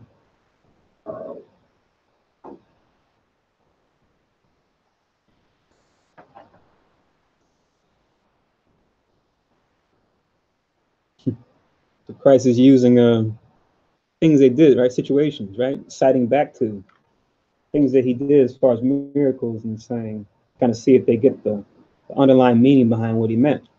See if they can catch on, right? Put 2 and 2 together, right? Make them not only look back, but then consider.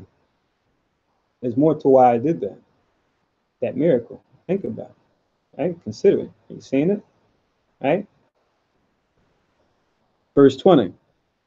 And when 7 among 4,000, how many baskets full of fragments took you up?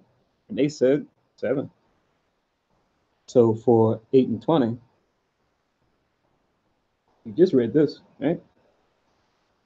That links with verse 8. Mark 8 and 8.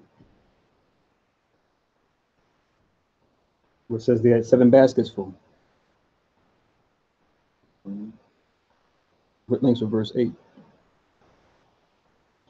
And then also Matthew 15 and 37. Once again, Matthew 15 and 37. Mark 8 and 8 linked with Mark 8 and 20.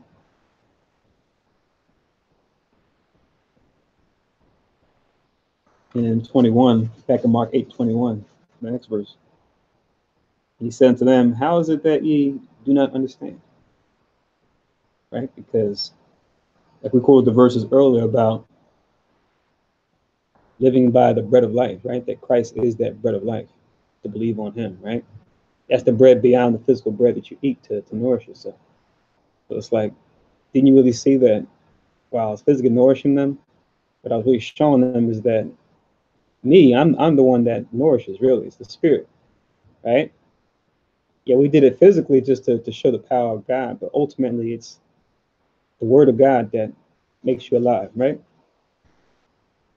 Man shall live by bread only, right? But by every word that proceeded from the mouth of God. Remember, Christ even said that when he was being tempted of the devil. He said, oh, you're hungry? Take those stones and make them bread, right? Good. You have the power. You're so hungry, good. Teach yourself. He told me, he said, don't try to tempt me, get thee behind me, right? Because we live through the word of God, ultimately. So they didn't see that. He's saying they didn't see this too. So it's like that disconnect. He's trying to get them to catch. Also, quick comment on that. Now, Yahushua being in the physical, being a man, can see the challenge that he saw that the Most High put in front of him. Because at that point, doing such a miracle, their spirit was still lacking, and they wouldn't understand. So Yahushua, at least at this point, they should have a higher understanding of who he is at that point, right? So even then, their spirit was still lacking, right? At a point where it should have elevated them. So that's 2 things. Yahushua understanding the challenge of the Most High put in front of him, and them not understanding what he was doing, what he just did. So it was like all that play a part in what Yahushua had to go through. Mm-hmm. Yeah, come. And we know just as a matter of let's say a matter of fact, but what you tend to see is it's really hard to talk to someone about spiritual matters when their belly is rumbling. You know, it's not to say that a man can't, but what you tend to see is that immediate gratification, that immediate need, that survival, that food need isn't taken care of. It's hard for me to deal with anything else, right? It's like, yeah, he's talking about this, but I'm starving. I need something to eat. Hey, this bread of life stuff is good, but I need some bread in my belly, bro. Help me. You know, that's what you see when it's when you're in the flesh and you're struggling. But that should be the underlying lesson. That's the why behind the what and the how of what it means to serve God and to be nourished by Him. To be nourished by Him, it satisfies you inside and out. For the more carnal man, all they can see is just the physical bread, see profit from that. And carnality is much more popular now. So yeah, let's continue on. Verse 22. Verse 22 reads, "And he cometh to Bethsaida, and they bring a blind man unto him, and besought him to touch him. And he took the blind man by the hand, and led him out of the town. And when he had spit on his eyes, he put his hands upon him, and asked him if he saw aught." It says in 24, "And he looked up and said, I see men as trees, walking." So he's doing a miracle, right, of restoring sight to the blind here. We see here that the means to which he does this. You see, he says he spit in his eyes, right? Now keep this in mind, because we'll see other places where they'll get clay from the ground, like a reservoir. He'll get clay if it's like the ground is wet. To see him rub clay in someone's eyes. A carnal person, they might look at this as they'll say, "Oh man, we have to find Jesus Christ saliva, right? Well, we got to find that clay that he used, wherever that was in the gospel. We got to see that, find that place, excavate that site, get that clay, because that clay, once you find some of that, you can put it in a bottle, right? And you on Sunday talking about we found the clay that healed the sight of the blind for only $14.99 plus shipping and handling, right? So these are just vehicles through which he does the miracle. He didn't have to spit in his eyes per se. This is something that he decided to do to convey the miracle at that time. So we had this discussion come up when we read Tobit as well. And we had the healing in Tobit, where it was what was it, like part of like a frog or something? Not part of a frog, I forgot what it was. But they put together some kind of concoction, right? The Azarias, when he was helping Tobit's son. Because Tobit became blind too. But then he became healed through Azarias, who was actually Raphael, appearing as a man. And you have Catholic Church, other denominations that look at that and be like, oh, what's going on here? Oh, is this some left-handed stuff? Some as they call it, natural magic, some love potion number 9, some funny concoction to cause change in the physical realm. But that's not what's happening. It's just the means through which a miracle through God directly is taking place. It's not some parlor trick. It's not some sleight of hand. It's not some witchcraft dealing with some left-handed spiritual stuff. Even though the stuff on the left hand mimics the righteousness of God, they're meant not to be confused one from the other. Because all that stuff on the left-hand side is just a counterfeit of the righteous sacrifice we're supposed to do according to the law. Yeah, I'm just saying that to say it's not like, oh, Christ's saliva was somehow special that it caused his eyes to change. It's not so much the spit, like we read in other places, not the clay. It's Christ himself. It's the faith. It's the belief of the person recognizing who he is, that he's the Son of the Most High, and through him, all is possible. That's the secret. Shouldn't be a secret, but that's what a lot of people in the world miss, because they're carnal. They think it's the actual object. We see it all the time with these, not only just the religious types, but these archaeologists, quacks, oftentimes where they say they found some sort of, was it the Shroud of Turin was big? This was the shroud that was on Christ's face, right? I believe that for a long time. It's got, it's got, certain qualities to it, right? Because it was on his face, so it has power. Or what's this real big one too that was big during World War II? They said Hitler's Germany, they were big on this stuff. They said they had like a group that was into like the occult, studying, stuff on the left-hand side, mixing it with science and all this. The Spear of Destiny. You always hear this talk about the Spear of Destiny. You see it, they even make fun of it in movies, right? But allegedly, the Spear of Destiny is supposed to be this spear that the Roman soldier used that pierced Christ's side. So if you find this spear and you can wield it, you can take over the world and gain all types of, power beyond what we would consider, natural. It's just a lot of silliness, and it's not real power. But like I said, this is what people will do with the physical things they may read about in the Gospels. They'll look for those physical things and think that that's where the power lies.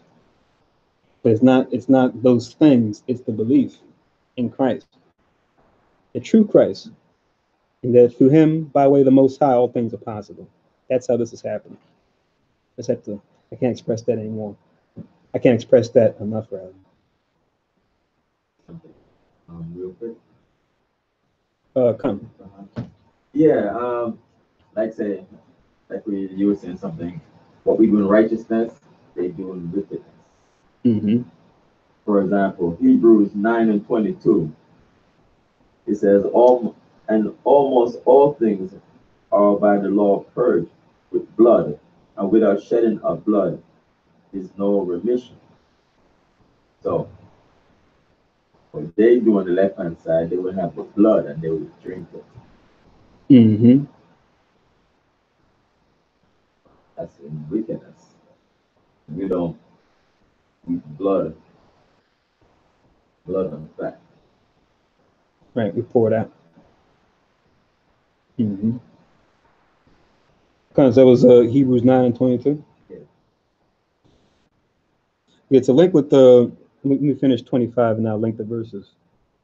Verse 25, it says, and after he put his hands again upon his eyes and made him look up, and he was restored and saw every man clearly. First, let me just get the scriptures dealing with the miracle that took place. Now, let's give you a couple scriptures too, because this is interesting, the fact that he sees men in his trees walking, because you have a lot of scriptures that kind of refer to, and I won't go through all of them, I'll just go through, a couple notable ones. You'll see us being compared to trees, metaphorically, as far as the way the trees grow, how they bear fruit, right? People grow and bear fruit too, right? So it's interesting, like metaphorical connection, right?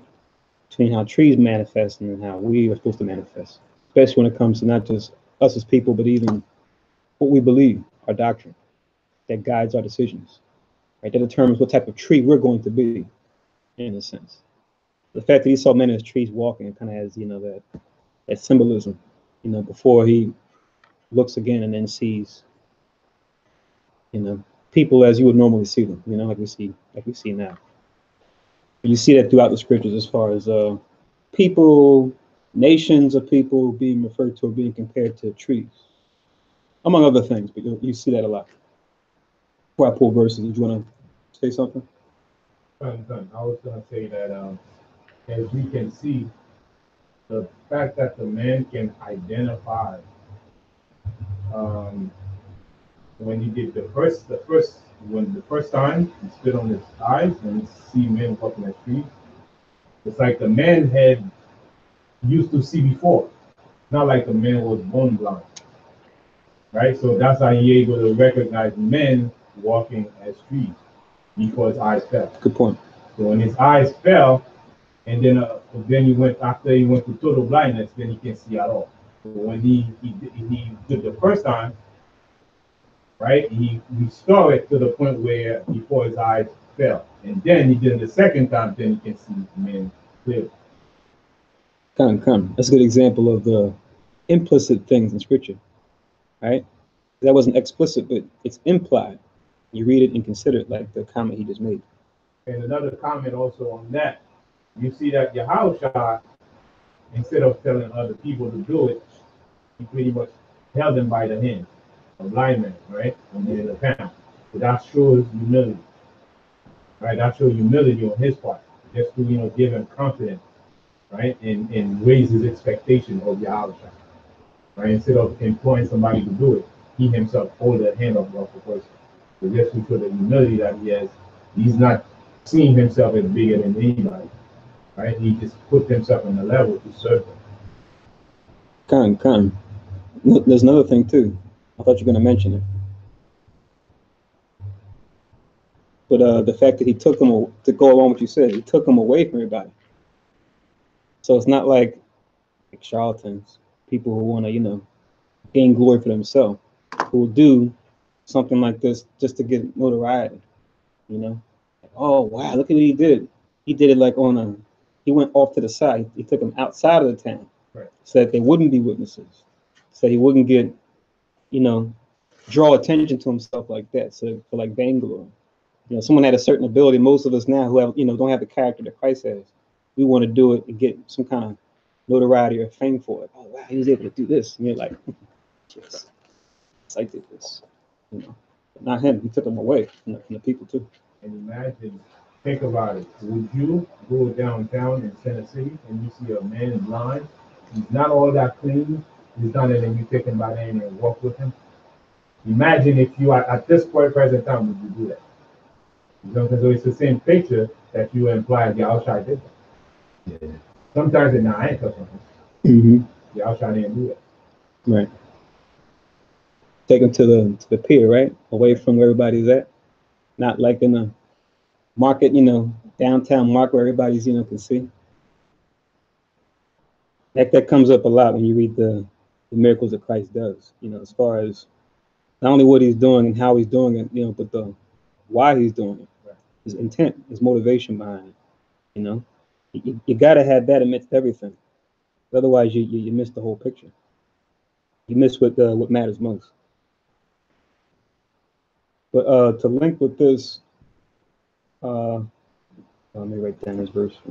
Hebrews 9 and 22. Yeah. So link this with 22 to 25. You can link this also with. We're going to read it again. Or we're going to read it next time in the Sabbath service. But Mark 10, 46 to 52.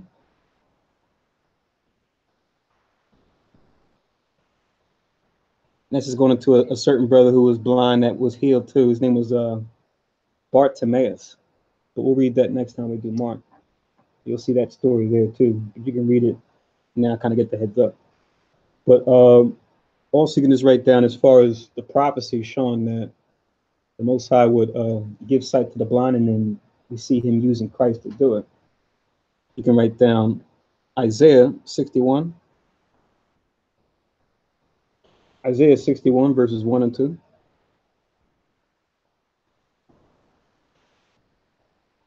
Isaiah 61 verses 1 and 2. And then you could also write down these two verses, which actually quote 61 verses 1 and 2. And then this verse is referenced in Isaiah in the gospel twice. Well, twice in this context. Matthew chapter 11 and verse 4. Matthew 11 and 4. Also Luke chapter 4 and verse 18. Luke chapter 4 and verse 18. You can link those both with Isaiah 61, 1 and 2.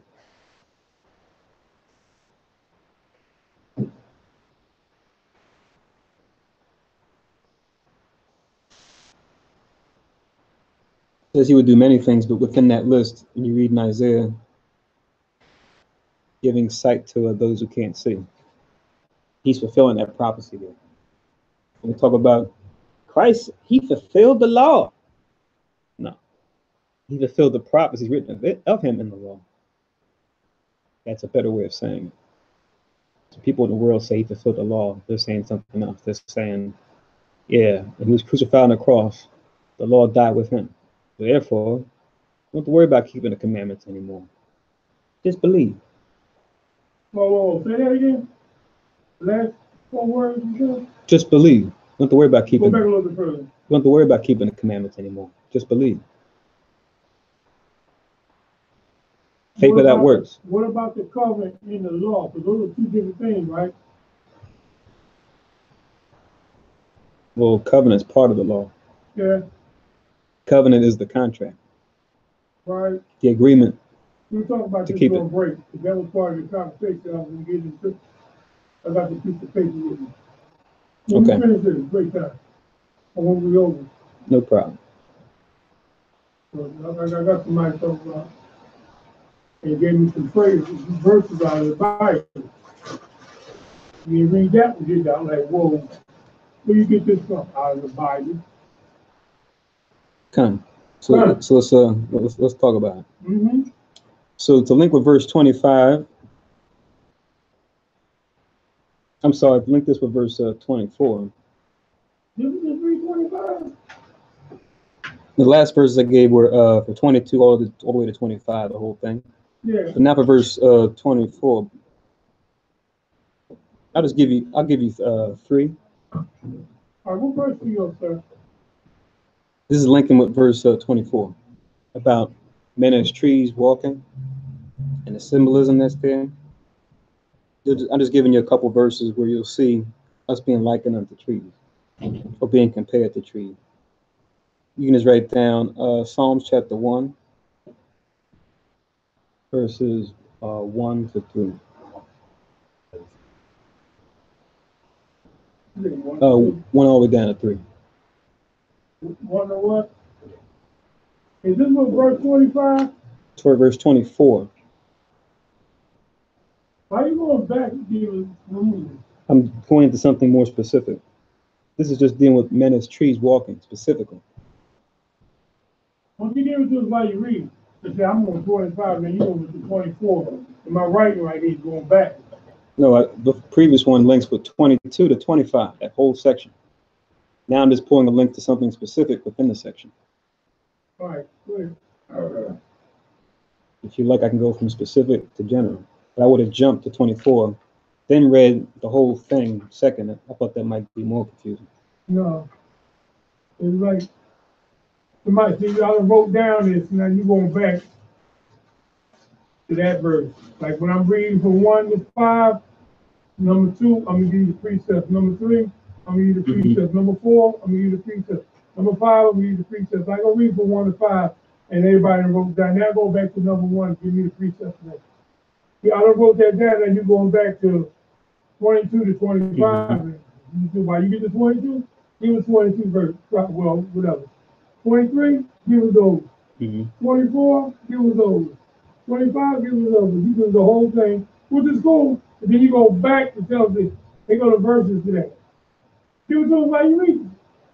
You see now, well, I'm going to read this right here. Give it to somebody. Wait, where you going at, man? That's how I was reading. It's cool, though. That's your way.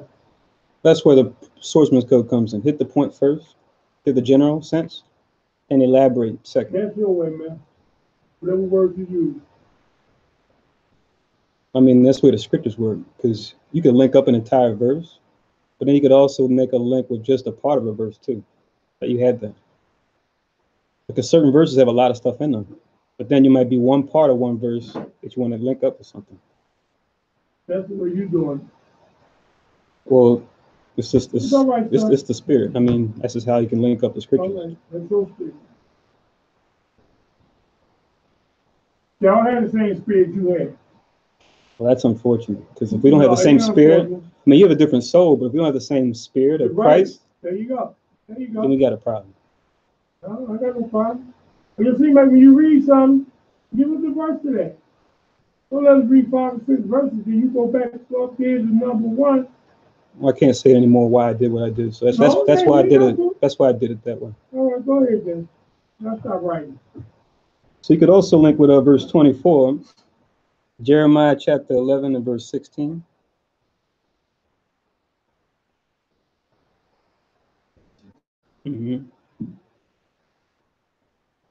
That's another example of men as trees, or being compared to trees. And one more, you just write down Ezekiel 31st chapter. That whole chapter, you'll see the Most High referring to different nations as trees, making that comparison. 31st chapter.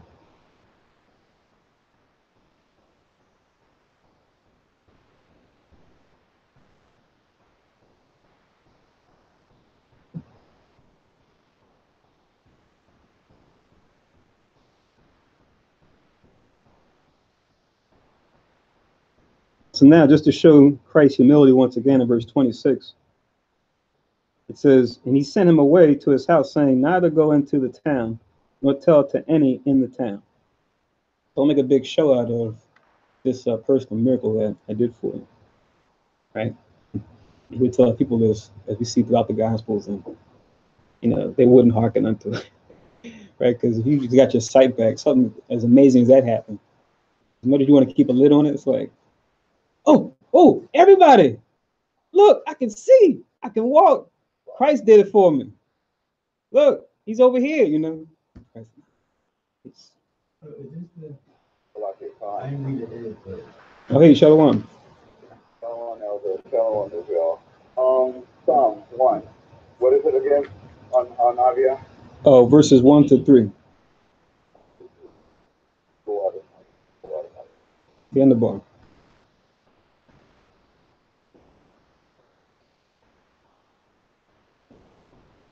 So reading on in Mark 8 and 27.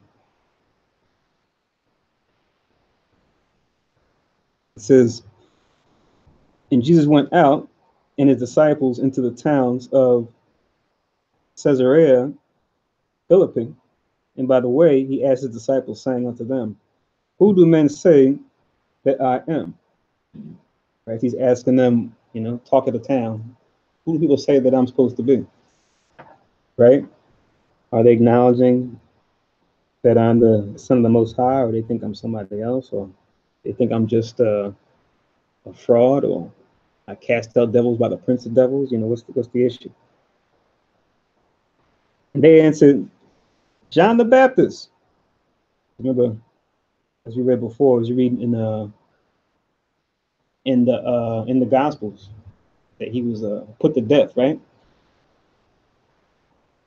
But then when they saw Christ, some of them thought, oh, he was John the Baptist, like came back, regeneration, right? When that couldn't be the case. We know that not to be the case, because we know in the gospel, John the Baptist, he actually baptized Christ. How could it be two men at the same time, in the earth? They're two different spirits. when one John read Right, but I'm saying we know that can't be the case. Us knowing in retrospect, it can't be. Those two men, they met each other. Remember, he baptized them in the river. Yeah. So it's like they can't be the same person and be in two different bodies. You know what I mean? So they answered John the Baptist, but some say Elias, and others one of the prophets. Right? So some thought he was Elijah. They was even confused around John the Baptist and who he actually was. That's going to come up later too. These are things that are being said about Christ, right? As far as who he might be. Then it says in 29, and he said unto them, but whom say ye that I am? And Peter answered and said unto him, thou art the Christ, or the Messiah. Right? That's how you say it in the Hebrew. It comes from the Hebrew Mashiach, whereas Christ comes from the Greek Christos. But they both mean the same thing. They both mean anointed, right? You are the anointed. Then it says in verse 30, and he charged them that they should tell no man of him, right? So similar you see here, we see even before in Mark and in other Gospels, we'll see with the unclean spirits, right? They'll be on a person. Christ will come around, where the unclean spirits will say, "Oh, we know you are. You're the son of the Most High, right?" And you'll say, "Don't keep it down. Don't tell them who I am. Let them believe based on the word, based on my works. Let them believe on their own right. Don't put me out there like that." He's telling the disciples who are flesh, same thing, you know. Let them see and then believe the works based on what's written. Let that convict them that I am indeed the Christ. It shouldn't be a thing where I have to go out there and be like, "Yo, I'm Jesus Christ. I'm the Son of the Most High." He's saying my work should command that attention and that acknowledgement for those who have eyes to see, ears to hear, and a heart to understand. The link with the 27 to 30.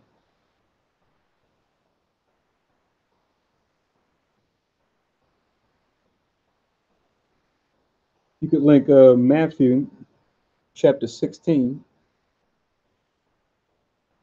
verses 13 to 20.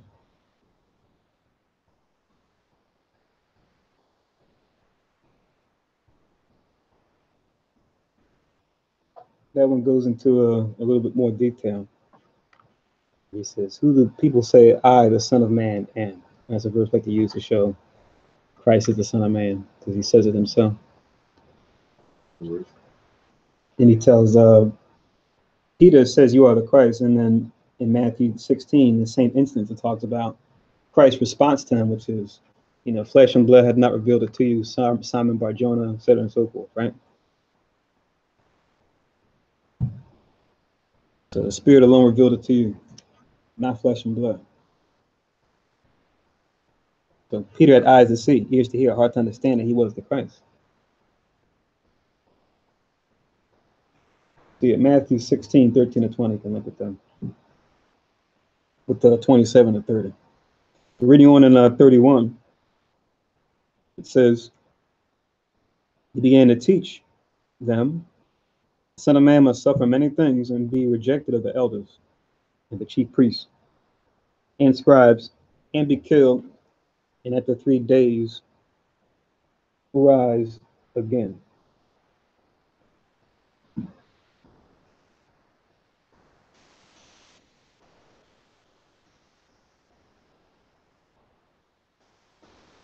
So pretty much talking about the future, what's going to take place, which you talk about things that the disciples didn't see right away. This is definitely one of the key ones where he was telling them, all along, these things have to befall. These things have to befall me, right? It's prophecy. And they heard him, they kind of said, "Yeah, okay, yeah." But it really didn't click until it was actually going down. That's when it was like, oh man, this is really happening. And even after that, after he was taken to be crucified, his rising, even that was still hazy to them, right? When he first came back from the dead, it still didn't. It was hard for them to really put two and two. Like, oh, he's really back. Well, that's what he meant, So yeah, this was something that he was definitely trying to convey to them, so that when it happened, they would know. But when it actually all was realized, that's when they really, really knew. And then after, he spent his time with them 40 days and nights, and he went back to the Father.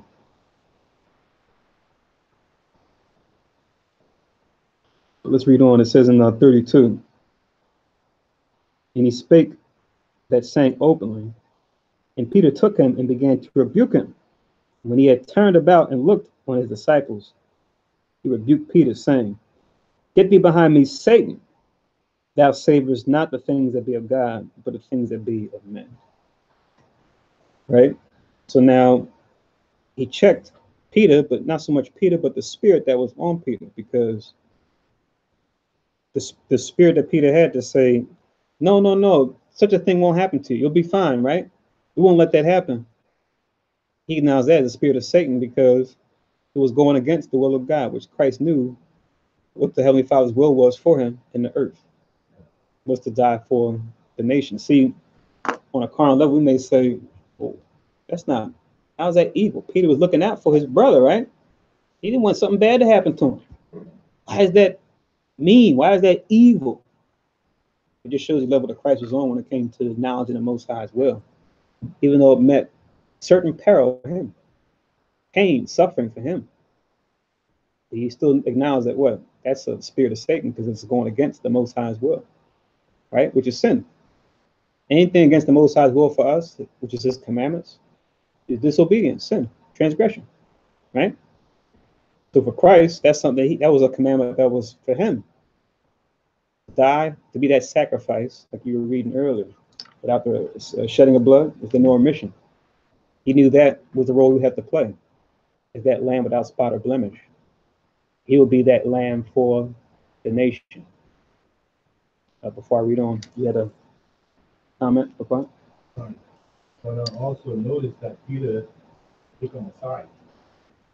Like Peter didn't talk to him openly in front of the disciples.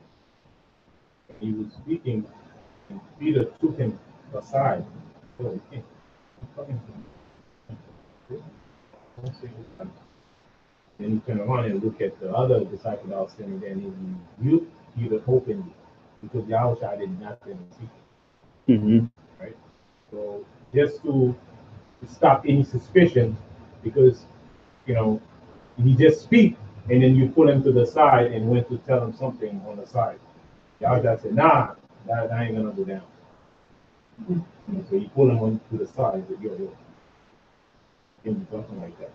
Don't talk like that." Right. Right. Took him over on the side and took him. So Yahushua turned and looked at his disciple and rebuked him openly.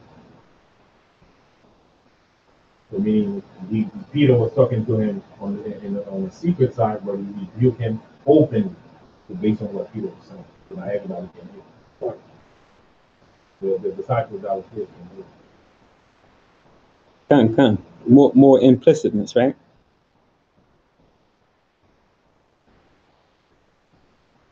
And then it says in 34, when he had called the people unto him, with his disciples also, he said unto them, whosoever will come after me, let him deny himself and take up his cross and follow me.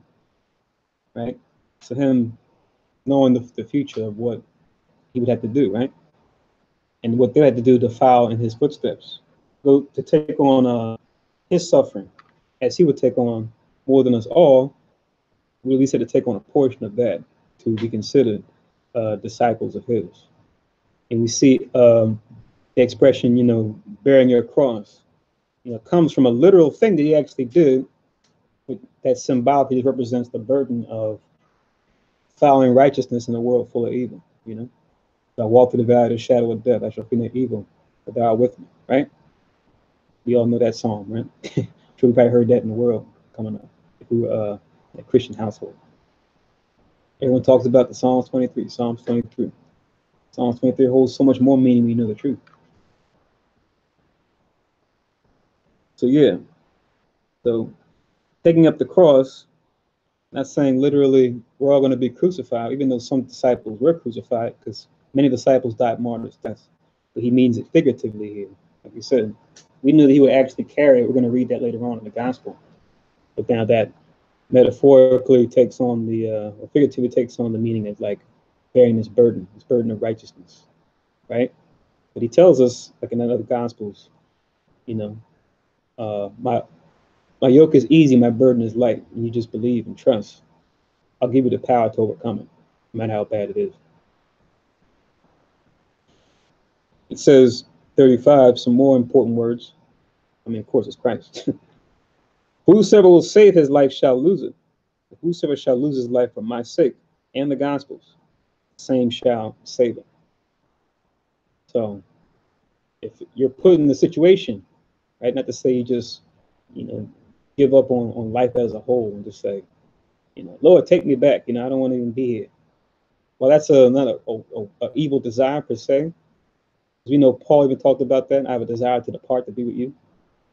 Even Paul said it's more beneficial for me to be here in the earth, in this flesh, because what you've shown me, Christ, I can now use this to benefit others, to teach them, to build up the church.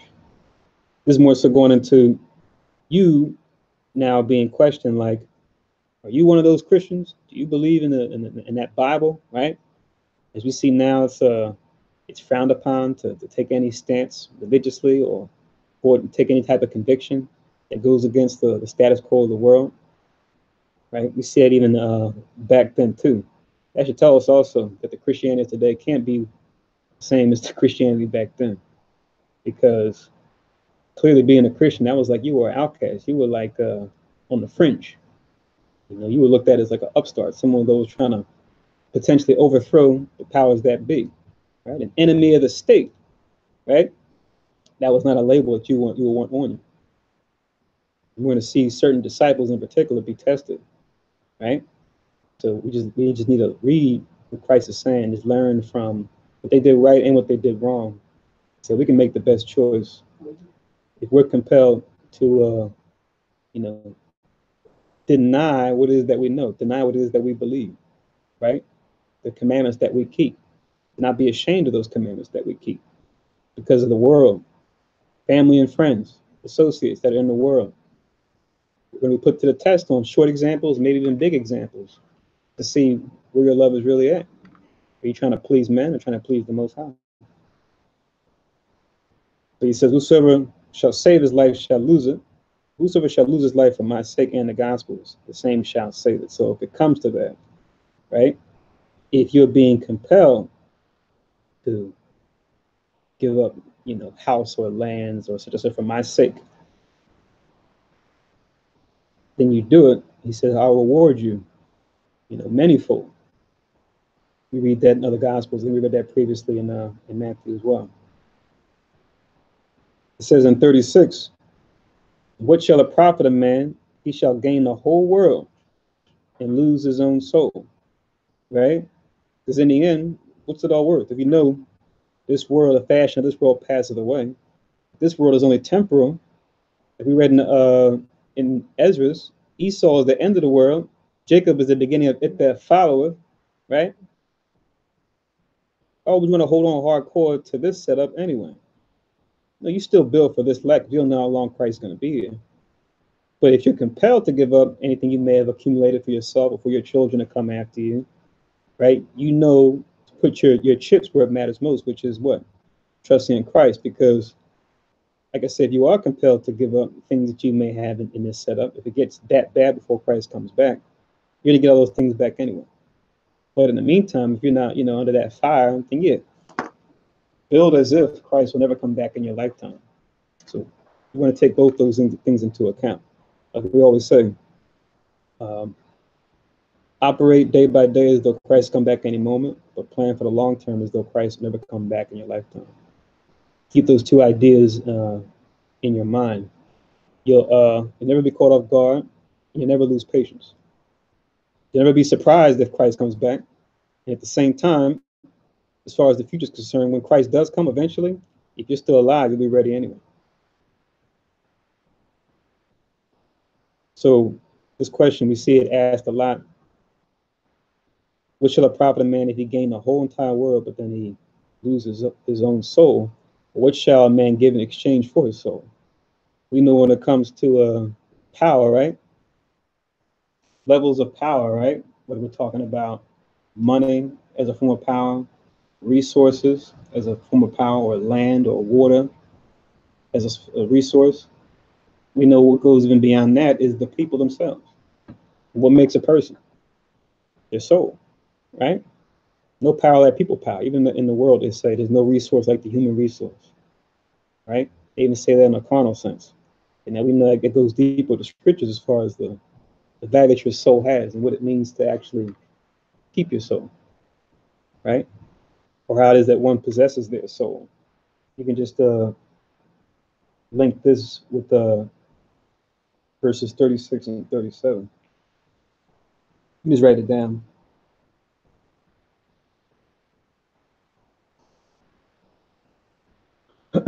Proverbs 19 in verse 16.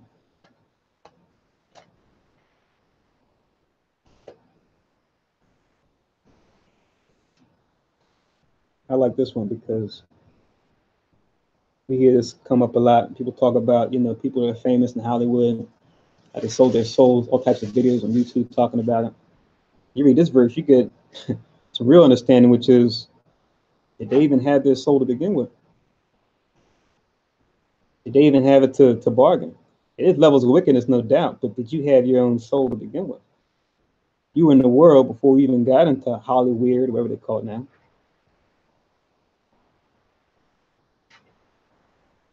All you did was just become more wicked. But you were already in the world to begin with. Your soul already belonged to Satan. As in Proverbs 19 and 16, it tells you, he that keepeth the commandment, keepeth his own soul. No other way. No other way to keep your soul.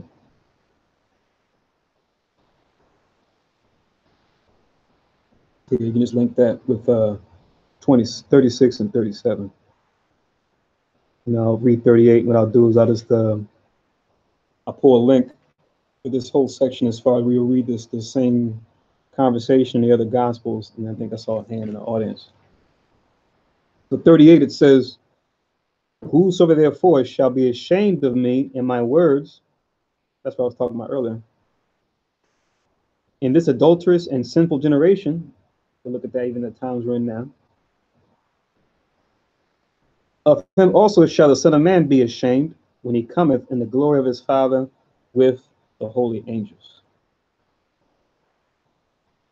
So we want to be God pleasers, right? We don't want to be men pleasers, right? Because you may have family and friends and associates that, you care about what they think of you as far as, you've been able to function, do what you have to do, right? And, you love your family and friends, right? You care about what they think of you, right? You want to be someone that's considered, respectable, right? Or trying their best. But now, if what they expect of you goes against what the Most High in Christ expects of you, and you go with them, can they save your soul? Can they deliver you from said destruction? No. The Most High in Christ can. So that's where you have to draw the line, when our love for them was now compelling us to now go against what God in Christ told us. That's where now we have to draw the line. But anything that's lawful, by all means, it's just no problem. Definitely love family and friends, and deal with associates accordingly. That's according to wisdom. But they're compelling you to say or do something that goes against the scriptures. That's, you got to draw the line. That's where now, like he's saying here, he's showing forth that you are ashamed of Christ. You're ashamed of his Father. So link up with this from 31 down to pretty much the end.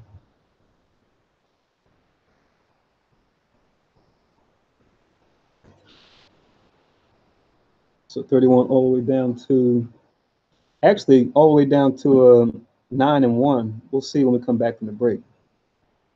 But even chapter 9 and verse 1. You can link that with Matthew 16, verses 21 to 28. Matthew chapter 16, verse 21 to 28. And also Luke 9, verses 22 to 27. Luke chapter 9, verses 22 to 27. They links with Mark 8, 31 to Mark 9 and 1.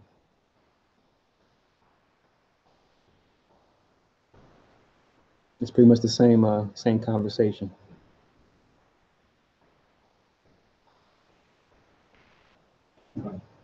Also, I'll read 1 John 5 and 3. Because sometimes when we read the scripture about Yahushua saying, pick up our cross and follow him, it's pretty much, there's nothing free. There's nothing free, right? There's a price to pay for anything. right? So following Yahushua, sometimes we make it over dramatic, but it's not. Because it could be whatever it is that would be a hindrance, someone is bringing up, that could be the price that you got to pay. For example, to follow Yahushua, sometimes you got to give up the comfort of coming to the Sabbath day. That's pick up your cross. Mm-hmm. Right? Following coming to the holy day, that's pick up your cross. Because that could be a burden. You might feel comfortable staying at home and not go to the service. That's pick up your cross. Right? That's preserving your soul. If you do it, the decision to do it, then it's not grievous. Once after you do it, the day is over. Oh man, I actually kept the Sabbath day. It's not that bad. I thought it was gonna be that bad. All these things that I should have been doing, I thought they were bad, but after I've done it, it's not that bad. That's why it says his commandments are not grievous. Let me read that real fast. 1 John 5:3.